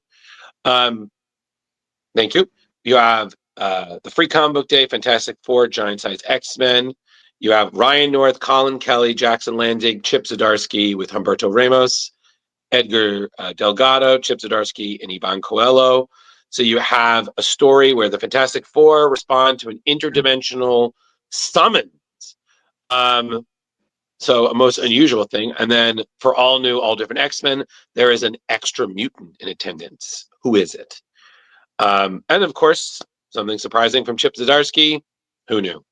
The next one is a Amazing Spider-Man Ultimate Universe collection. So that's Joe Kelly, Dennis Camp, Cody Ziegler with John Romita Jr. and Jonas Scarf. So we have Joe Kelly and JR reminding us who Peter Parker and Spider-Man are, and a prologue to Summer 2025's Ultimate event. So this is the first Ultimate event that we're seeing since the relaunch. The one after that, you have Free Comic Book Day Star Wars. So Alex Segarra, Charles Soule, Mark Guggenheim, with Phil Noto, Luke Ross, Stefano Raffaella, and Madibik Musabekov. So this is the new era of Star Wars comics. So have Luke Skywalker finding himself in a wretched hive of scum and villainy fighting pirates. Qui-Gon Jinn and Tensu Run are on the hunt for the villainous Corliss Wrath. And then who is the mysterious Vini, and what is his connection to Darth Vader and Kylo Ren? And then I believe last but not least, you have Ironheart / Marvel Voices issue 1 by Justina Ireland and more, with art by Julian Shawsmore. So we're celebrating a new story with Ironheart, her in Chicago, for a story of Black innovation throughout the ages, and then exploring past years of Voices anthologies with selections from Mystique and Destiny's Wedding issue, Patriots, Return to Superheroing, introduction of a brand new ghostwriter, and more. Again, another great commemoration of what's been a very popular and well-loved Marvel anthology celebrating the unique characters within the Marvel Universe. So those are some of what Marvel's released for Free Comic Book Day. So if you like something you see, please make note of it. Oh yeah, and then there's I fell on the mouse. Sorry. okay, then there's Society of the Amazing Friends, but you know, if you're into that kind of one, so there's that too. So yeah. But if you like what you see, May 3rd, everybody, Free Comic Book Day. So yep. Make sure you get ready, go to your LCS, find out what they're doing, call ahead, get in line, go support them, buy all the things. Don't just go in and take free comic books and not return some business to them. Yes. Gotta be kind. All right. So what's next, Kari? Leo, I should cover the Star Wars one, right? Yes. All right. So here we go. We've got Star Wars: The Rise of. Oh, that's the next part, right? Yep. I just did not have the thing up yet. Is it back on the screen? There we go. No, next one. There we go. So look at that. Okay. You've got some characters you might recognize. Star Wars: The Rise of Skywalker gets a long-awaited Marvel Comics adaptation. Marvel Comics' historic tradition of Star Wars comic book adaptations continues this February with Star Wars: The Rise of Skywalker, written by Jody Houser, drawn by Will Sliney. The previously announced 5-issue limited series brings 2019 Star Wars: The Rise of Skywalker film to page at last, because you were all really hoping to get it. In addition to retelling the Resistance desperate last stand, the shocking return of the Emperor Palpatine, and more, spoilers, the series will include all new scenes not in the final film. The comic adaptation arrives just in time for the launch of Charles Soule and Luke Ross's Star Wars: The Legacy of Vader, a new ongoing series between The Last Jedi and The Rise of Skywalker. While The Legacy of Vader reveals Kylo Ren's evolution as Supreme Leader of the First Order and his daring quest into his grandfather's tragic past, the Star Wars: Rise of Skywalker comic adaptation gives fans the chance to experience the dramatic end of the character's journey in an all-new way. So this, you can see the cover here by Phil Noto with some variant covers. Variant cover by Jody Muir and Brian Stelfreeze. That's going to be cool. So on sale February 26th. That's pretty cool. This part right here, it looks like Potato Darth Vader to me. Yeah, like, Potato. Darth Potato. Get out, I Kari. don't know. It's just, they had the whole Potato Jesus thing, and that was just like Potato Vader. He's a potato chip. Yes, I kind of like Darth Potato. I think that's just Justin. Well done. Wonderful. Leo would be proud. Yeah, that's like Leo. He's like, Leo gets one an episode. Yeah. Yep, that's your one. We'll see. We'll see what happens with this next one. Yeah. All right, Kari, this is you talking about. Yes, it is. This year's favorite writer. Go for it.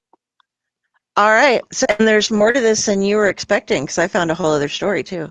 So Cullen Bunn, we just had Tyler Crook, who we were mentioning for Hero County, and the writer for Hero County, Cullen Bunn, is going to be releasing a couple of things. On March 26th, through Dark Horse Studios, we're going to be getting a 3-part miniseries, Our Brilliant Ruin, by Cullen, along with artist Christopher Mitten, coloring by Pikey Hamilton, and a cover by Helen Mask. And I think this is a gorgeous cover. Very Art Nouveau. This book, yeah. The book, now this is what's cool. There's been a couple of these coming out recently. The book accompanies the tabletop role-playing game from Strange Hermitage, as well as potentially audio dramas and video game releases of the IP in the future. The basic story is the gothic story of a private investigation looking into the suitors of an heiress at her birthday gathering that quickly leads into chaos and death. So it's got a whole murder mystery thing going. You can buy the game and read the books, and there's just it might be able to play a video game version of it. Here's some dramas. They're doing a lot with a lot of TTRPGs lately, so something interesting to find out. And next, that by the way was on March 26th. Next, also coming up from Cullen Bunn, although pretty much that's the only information we have. This was in his newsletter. He's going to be writing a 4-part Diablo miniseries following the game for Titan Books. It's going to be leading out with its first issue on Free Comic Book Day, and it's going to be a 4-part miniseries. So the only thing we can tell so far is, from the unreleased cover, is it looks like Danielle Serra is going to be providing the artwork for it.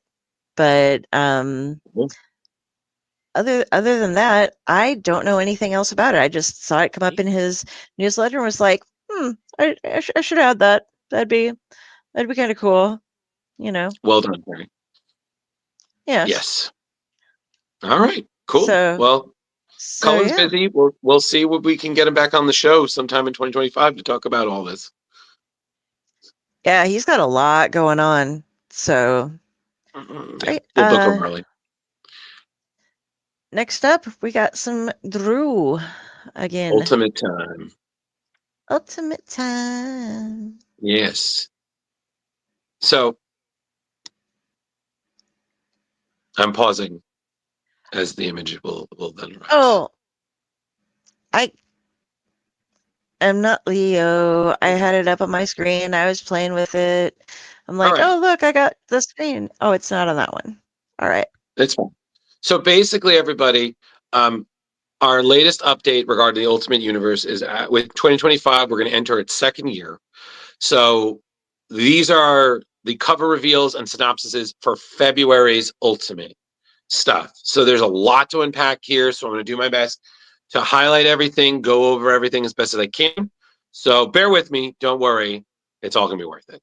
So, so we're going to show stuff for Ultimates, Ultimate Black Panther, Ultimate Spider-Man, Ultimate X-Men, and Ultimate Wolverine. So right here we have Ultimates issue 9 by Dennis Camp with guest artist Chris Allen.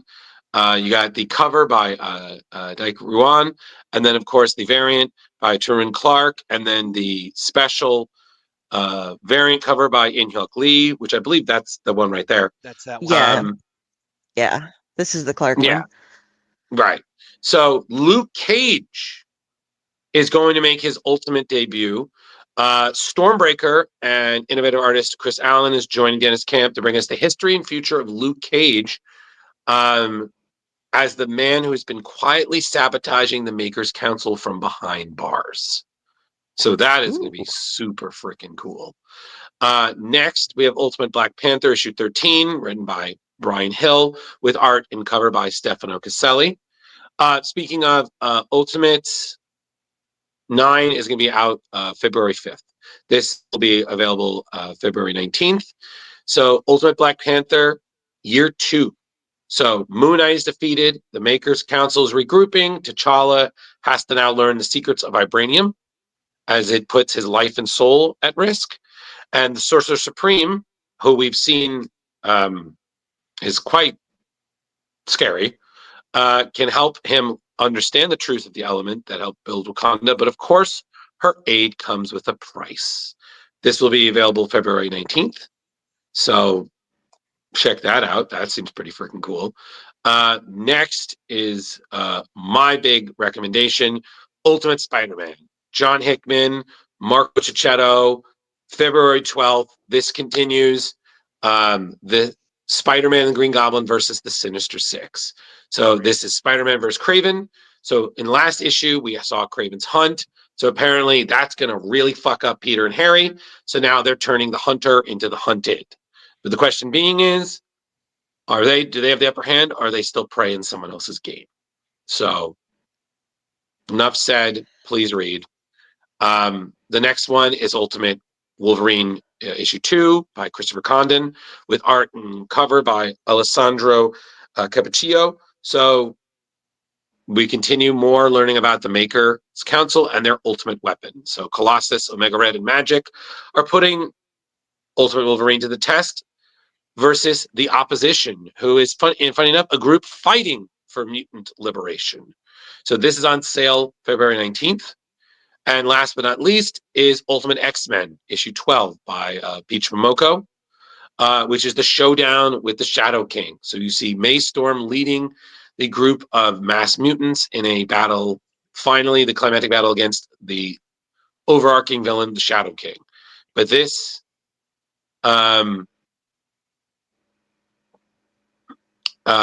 this is going to lead to a huge rift between May Storm and Armor. So again, that'll be available February 26th.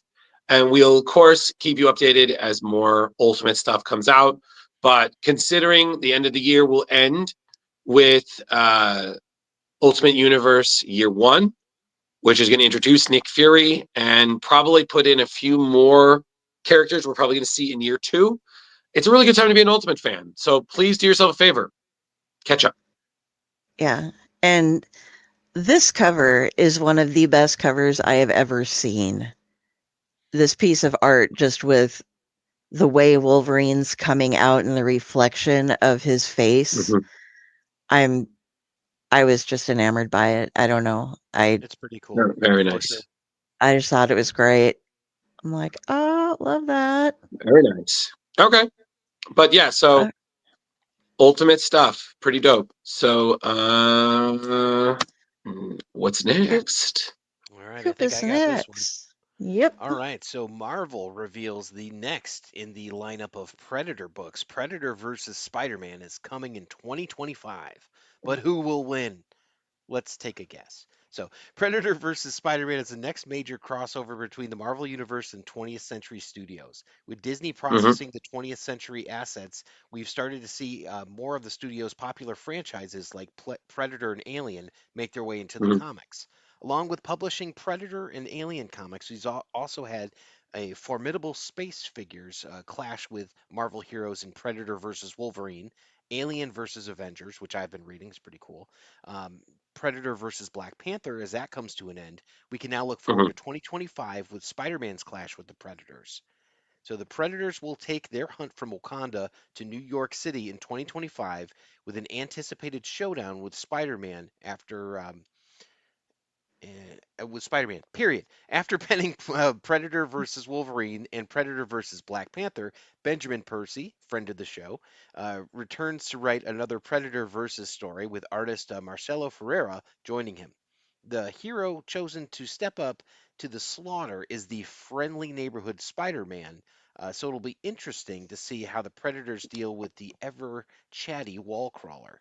Yeah, because he doesn't really, the Predator doesn't say much besides Yowcha. You are one ugly motherfucker. You know, listen, I'm going to say this, Ben Percy is just on a roll. You know, the guy can do no wrong. I mean, he did Predator versus Wolverine. He did Predator versus Black Panther, which had some really interesting twists and turns. He's doing Wolverine is now its own series, and he just posted that he got he has his own toy. This thing that he had an idea is a toy now, which is just awesome. And he's also doing Deadpool Wolverine series, which is going to be coming out next year. The guy is just he's Marvel's Hansel right now. He's so hot, Justin. He's so hot. He's just so hot right now. He's so hot right now, and and he's just the nicest guy. And I think it's one of the few times I've ever been hilariously intimidated at a show meeting him, because he's just this Paul Bunyan of a man. And he's got this beautifully deep voice, and he talks like this when he's doing the interview. And I think it's one of the few times, Justin, and Kari can back me up in this because she's seen the interview, where I'm literally puffing my chest. I'm like, yep, it's gonna flex. It's gonna swing. Yeah, it's gonna flex my feathers.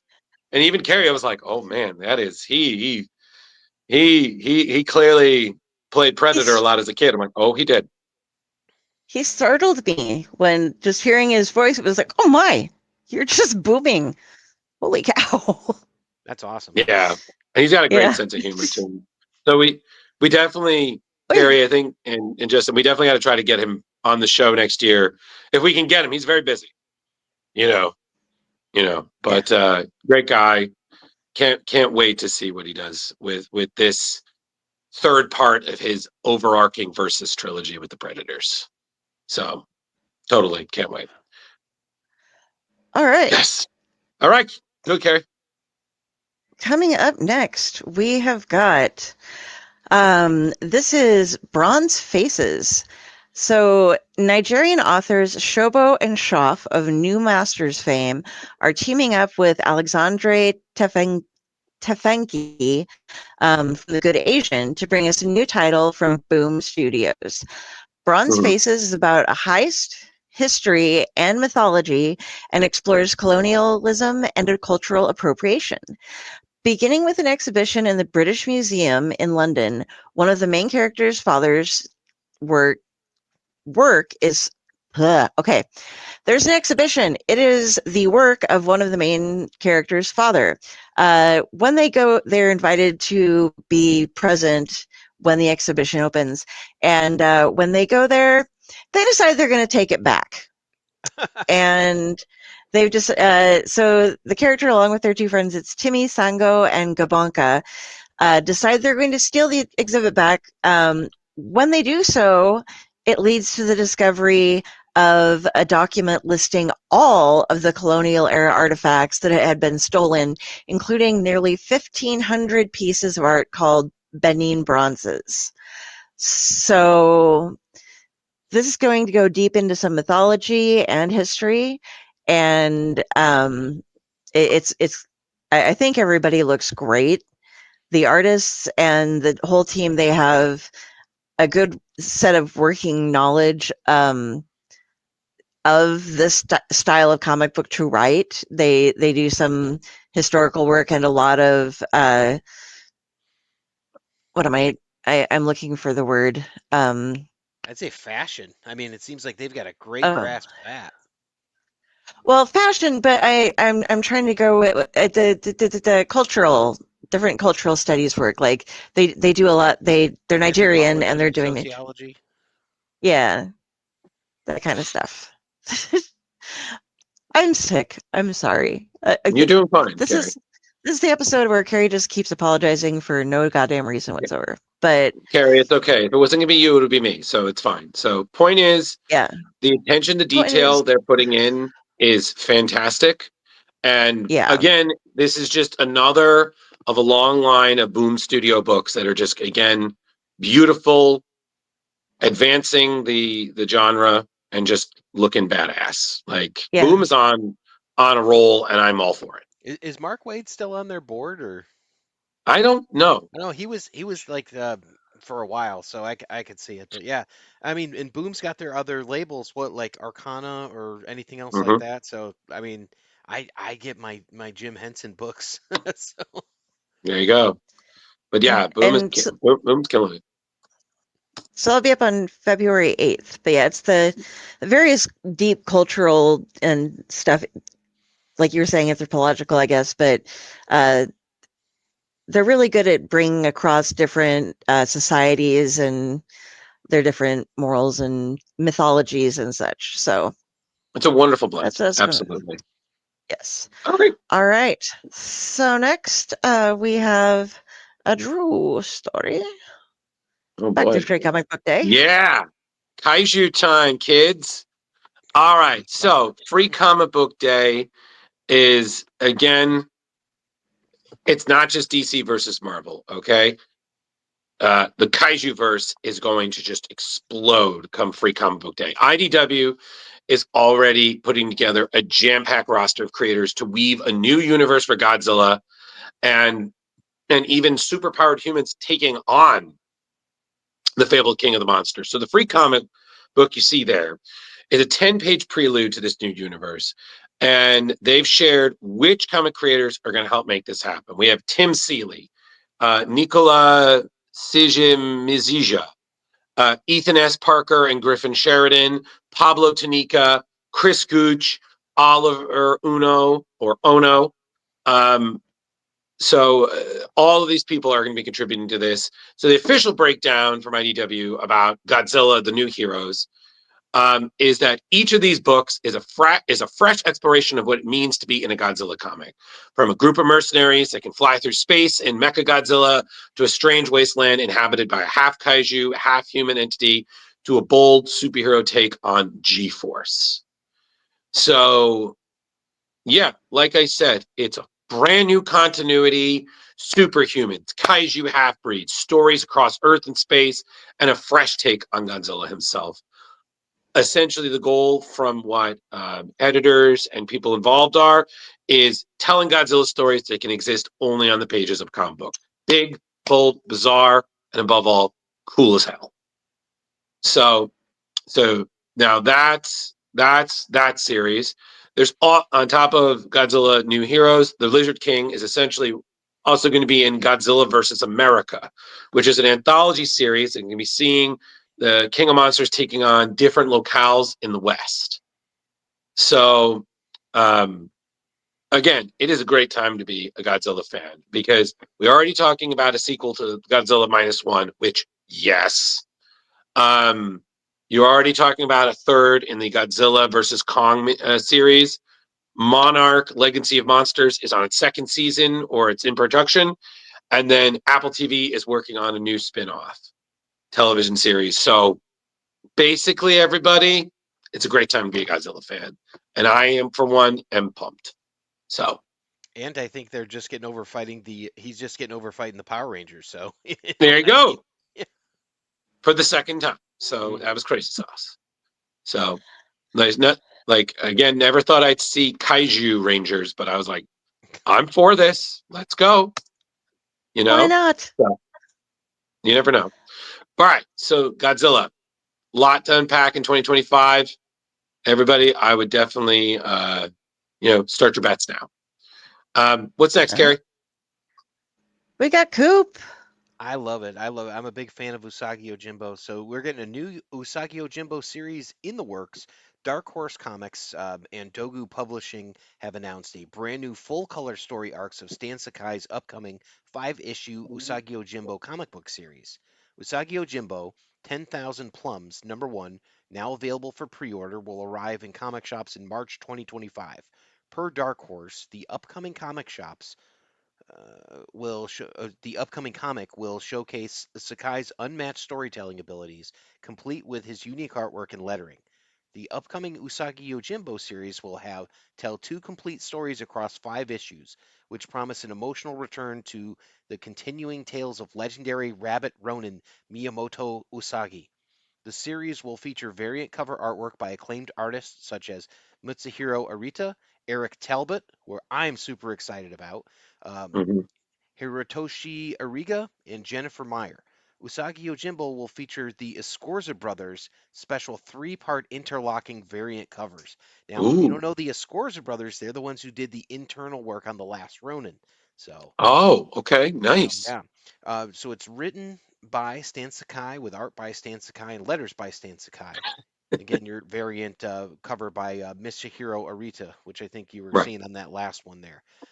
There are the first arc in Usagi Yojimbo 5-issue series is 10,000 Plums.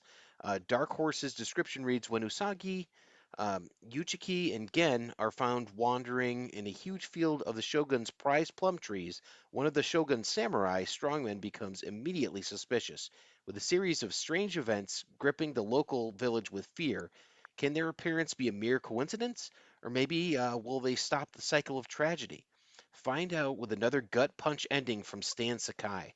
In Usagi Yojimbo's second arc, Taboo, Usagi and Yukichi find themselves among a band of pilgrims. They search the malicious goddess, in search of the miraculous goddess, I should say, known as the Mother. The skeptical Ronin's doubts recede as the desperate plight of the new friend unfold, revealing the obstacles that stand between them and salvation. Will the goddess Kanon come to Taboo's rescue? Discover the answers in this captivating and highly personal 2-part tale. hmm That's pretty exciting. Yeah. Well, I mean, Coop, I know how big of a fan you are of Usagi Yojimbo. So, when He's around here somewhere. I got Space Usagi right next to me here, so there you go. And more having, Space Usagi. there you go. And having met Stan Sakai, I mean, he's the most pleasant person ever. He is just so nice. And yeah, he's just I've the never best. seen an Eric Talbot cover for Usagi, so that's exciting to me. So Oh yeah. yeah. All right. So I think Kara, we're probably in the third act of the news. So winding down. Yep. So what's up? All right. So, Boom Studios is releasing a sequel to R.L. Stein. Blah, blah, blah, The graveyard. to R.L. Stein and Carola Borelli's The Graveyard Book. This April, the Graveyard Club, Fresh Blood, picks up where the last series ended, and the club gets in deeper and darker as they investigate the mysteries of Gravesend. Stein enjoys all of the secrets he has hidden away in the town, and Borelli says it feels like coming home to be back to work on the series, and that the contents of this volume are indescribable. What we see here, we have 3 different covers. This is Miguel Mercado. This great cover by Dan Mora. And last by Zu Orzu. And they will be hitting bookstores on April 15th, and then they will be to your local comic book shop on the 16th. Wow. So go ahead and order yourself up some nice, spooky R.L. Stein. Looks pretty cool. Okay. Very nice. Yeah, I didn't mind the Graveyard Club. It's just it's always funny rereading R.L. Stein because I just feel like all I do is go back to feeling like I'm reading Goosebumps again. So Yeah, that's just me. I'm a Monster Blood fan. So you're loud. thank you. All right, so I think we have 2 more. So we'll thank you for staying with us. We promise we'll do our best to summarize as well as we can. So what's next? Welcome to Twilight. Oh yes, this is me, right? That is Or is you, it? yes. Oh yes. So, in 2022, Patton Oswalt and Jordan Plum had a superhero comedy series called Minor Threats, where essentially that story has begun to expand, similar to kind of like what Jeff Lemire's Black Hammer did. We had other creators playing in the sandbox with series like for them, for Minor Threats, you had like the Alternates and Barfly. So now an impressive array of comic creators are joining forces on a new anthology. It's called Welcome to Twilight, which is essentially going to further develop the world that Patton Oswalt and Jordan Blum created. So this series is set in Twilight City, which is a sprawling metropolis home to hundreds of superheroes and supervillains. So the various stories tell the tale of down on their luck characters on both sides of the law. So it's kind of comedic, but it also examines the harsh realities of life in a world with superpowered people would entail. So I feel like Astro City and I was Top just 10. thinking Astro City. Yeah, Powers maybe top 10. Yeah, absolutely. Yeah, with Gene Ha and Alan Moore. So it's kind of similar vein. So Minor Threats, Welcome to Twilight is going to continue that balance of comedy with harsh reality and superpowers. So each issue is going to be handled by a different creative team with a different central character.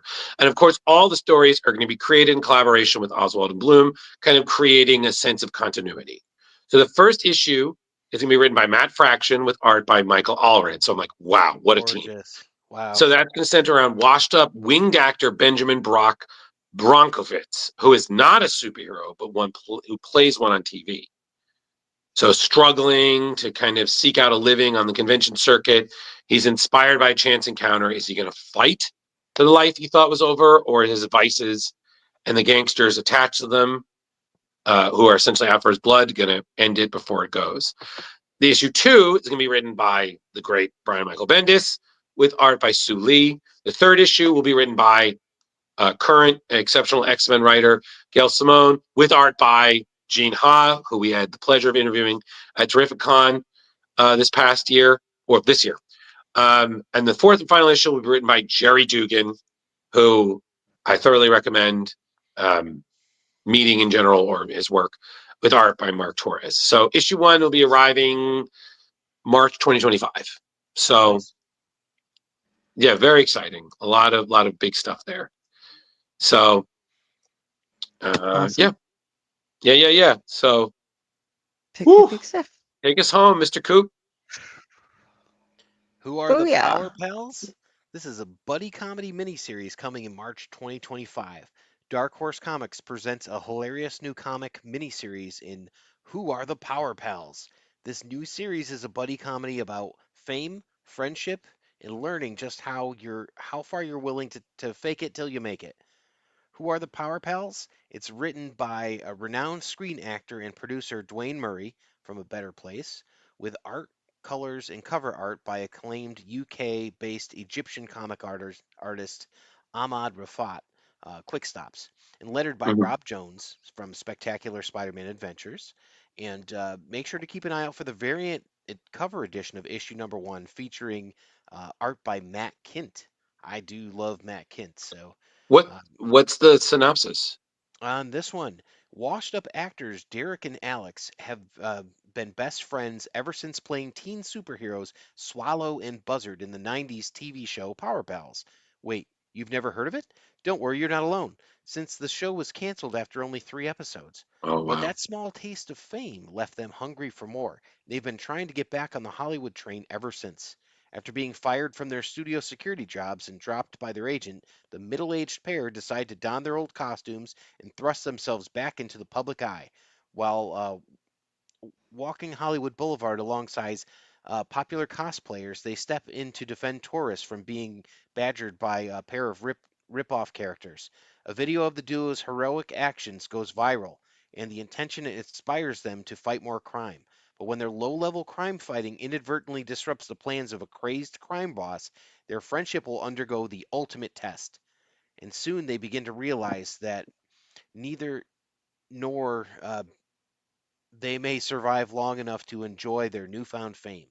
What do you think, Coop? I mean, it looks like Barnacle Boy, and it's kind of interesting. Yeah. I think the art's pretty fresh on it. The idea. It's we'll see where it goes. Yeah. I Three mean, Amigos-ish.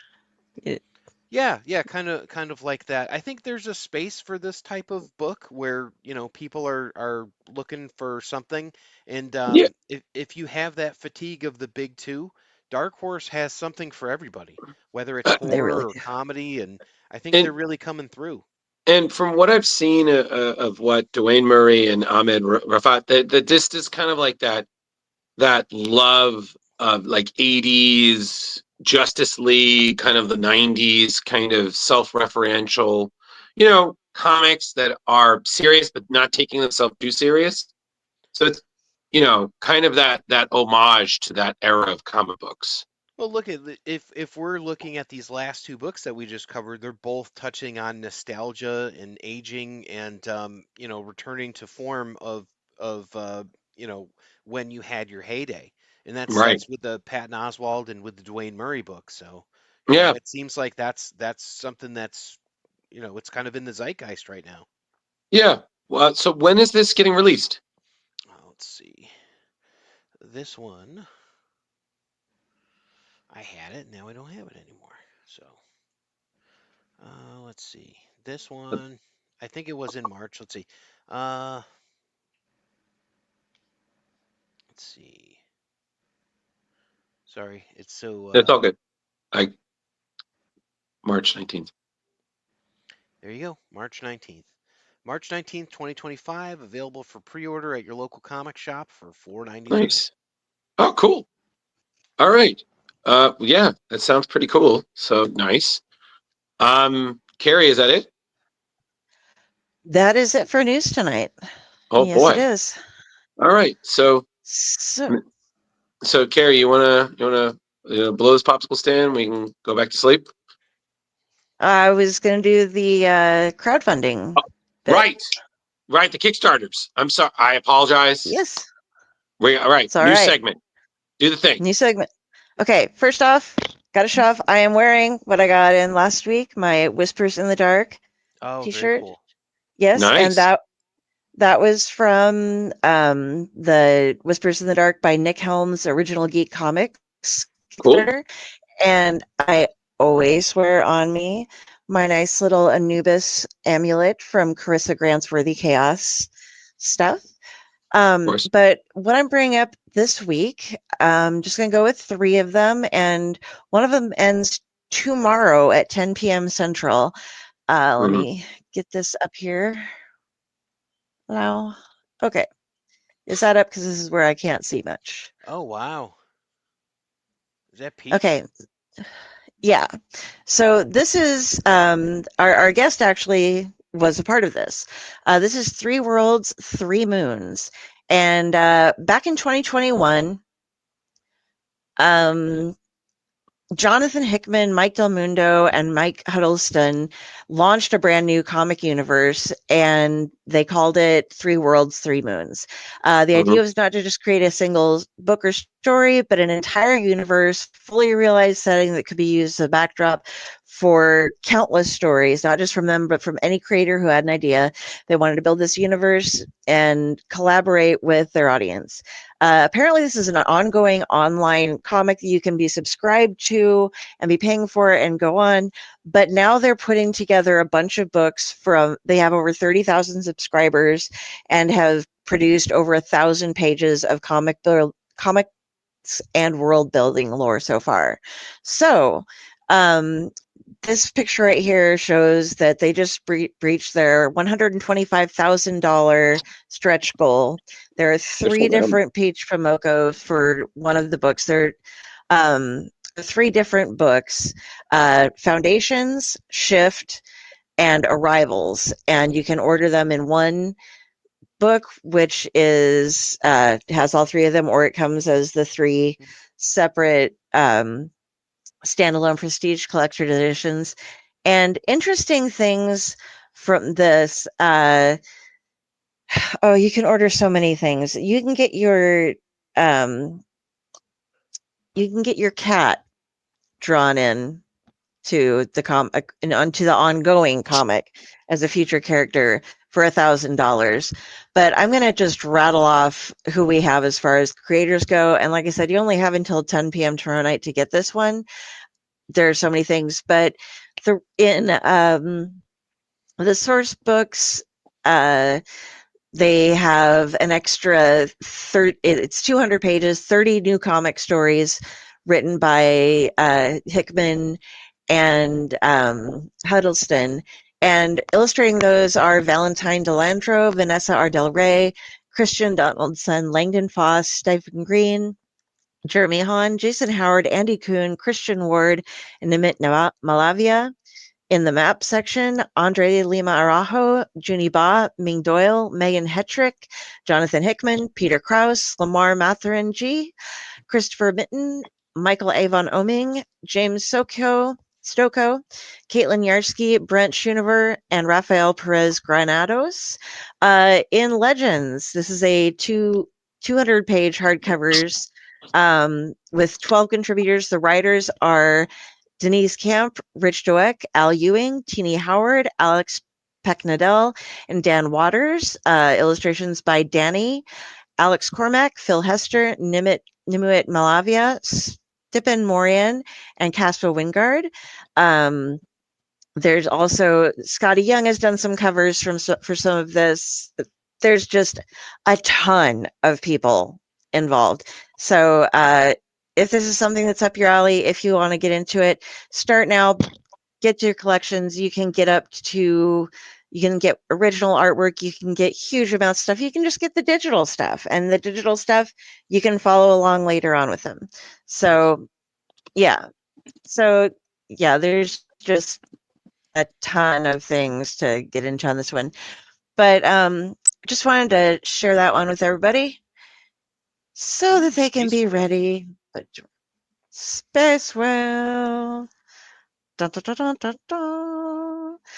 All right, but next one that we have going on tonight. We talked about this one last week, but it ends on Thanksgiving, and we have just broken the 100%. So Cullen Bunn's Triple Threat of Terror is going to end on Thanksgiving. There are 3 books. There is Death Duel with a Chainsaw, which is illustrated, colored, and lettered by Diogo Carvalho, and it presents a heavy metal horror as a trio of rocker witches wage a bloody war against demonic forces. This is an exclusive printing on a full-color 22-page one-shot. Then we have Long Pig and Azrael, which was illustrated by Emmanuel Casellos with colors by Paul Little and letters by Sharon Potratz. And it's a road trip buddy adventure featuring a lonely wanderer and the hungry monster he's promised to keep fed. Once again, full color 22-page one shot.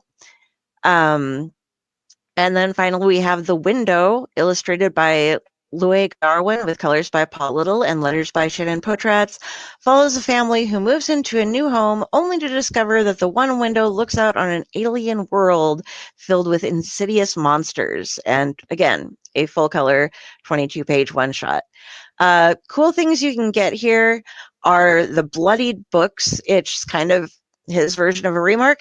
He lays them out in his garage, and he makes a homemade type of blood, and he goes around and smacks them and punches them and splatters blood across them, and they're of course signed, and then he sends them to you. You don't have to get the blood splattered books, but you can get the blood spattered books. You can also get all of the books signed by him and a 30-minute Zoom call for a $100 pledge. So you can talk to him about anything as long as it doesn't get too, it doesn't just have to be about comics, but don't cross any lines there. And last, I would like to bring up Amor Patris. This is by Aaron Wroblewski, who we've had on before. He is the one who did the Samurai, that one also, that Ice and Bone, where I got my little sword for my little guy here. This is Amor Patris, and it is a exorcism style book. What's going on? I gotta scroll down here. Okay, what's going on in this one is that it's a comic book series about a father and son duo performing unsanctioned exorcisms across America, and a small town sheriff, Sheriff Reese, starts investigating when things start going wrong in his town.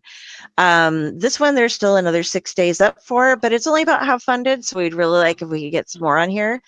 The things you can get that are extras besides all the different covers, some of them you can get metal covers done by. He has a bunch of different t-shirts you can get. There are wine glasses, coasters, enamel mugs, bookmarks, buttons. He'll be giving out free buttons, some drawings for those on different dates. There are these beautiful collector prints, which are only $6 or $8 each. I got those when I got my first order in them. And a bunch of different digital packages where you get the cover, the virgin cover, and the wallpaper, if you decide to go in those. And then the comic bundle is something that he does, and everybody who backs gets this, and the more backers, the more comics go into it. But these are the different comic bundles that they have. So far, we have I believe it's the 50 to 74 is all that's open right now, but you'll be getting Super Heresies, Star Court, and The Fog Within #1.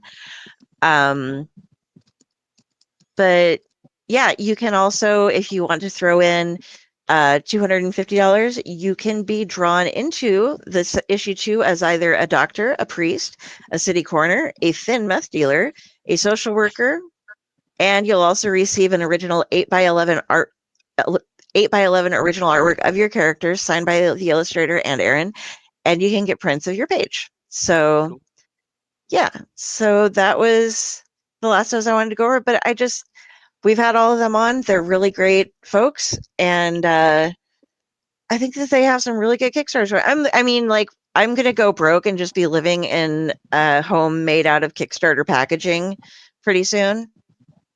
Mm-hmm. Well, happy birthday, Tom Ryan. Happy birthday, Tom Ryan. Yeah, but, other than that, we'll keep trying to bring you some good Kickstarters and show you some stuff coming up. That's all I had for this week, though. So, Okay.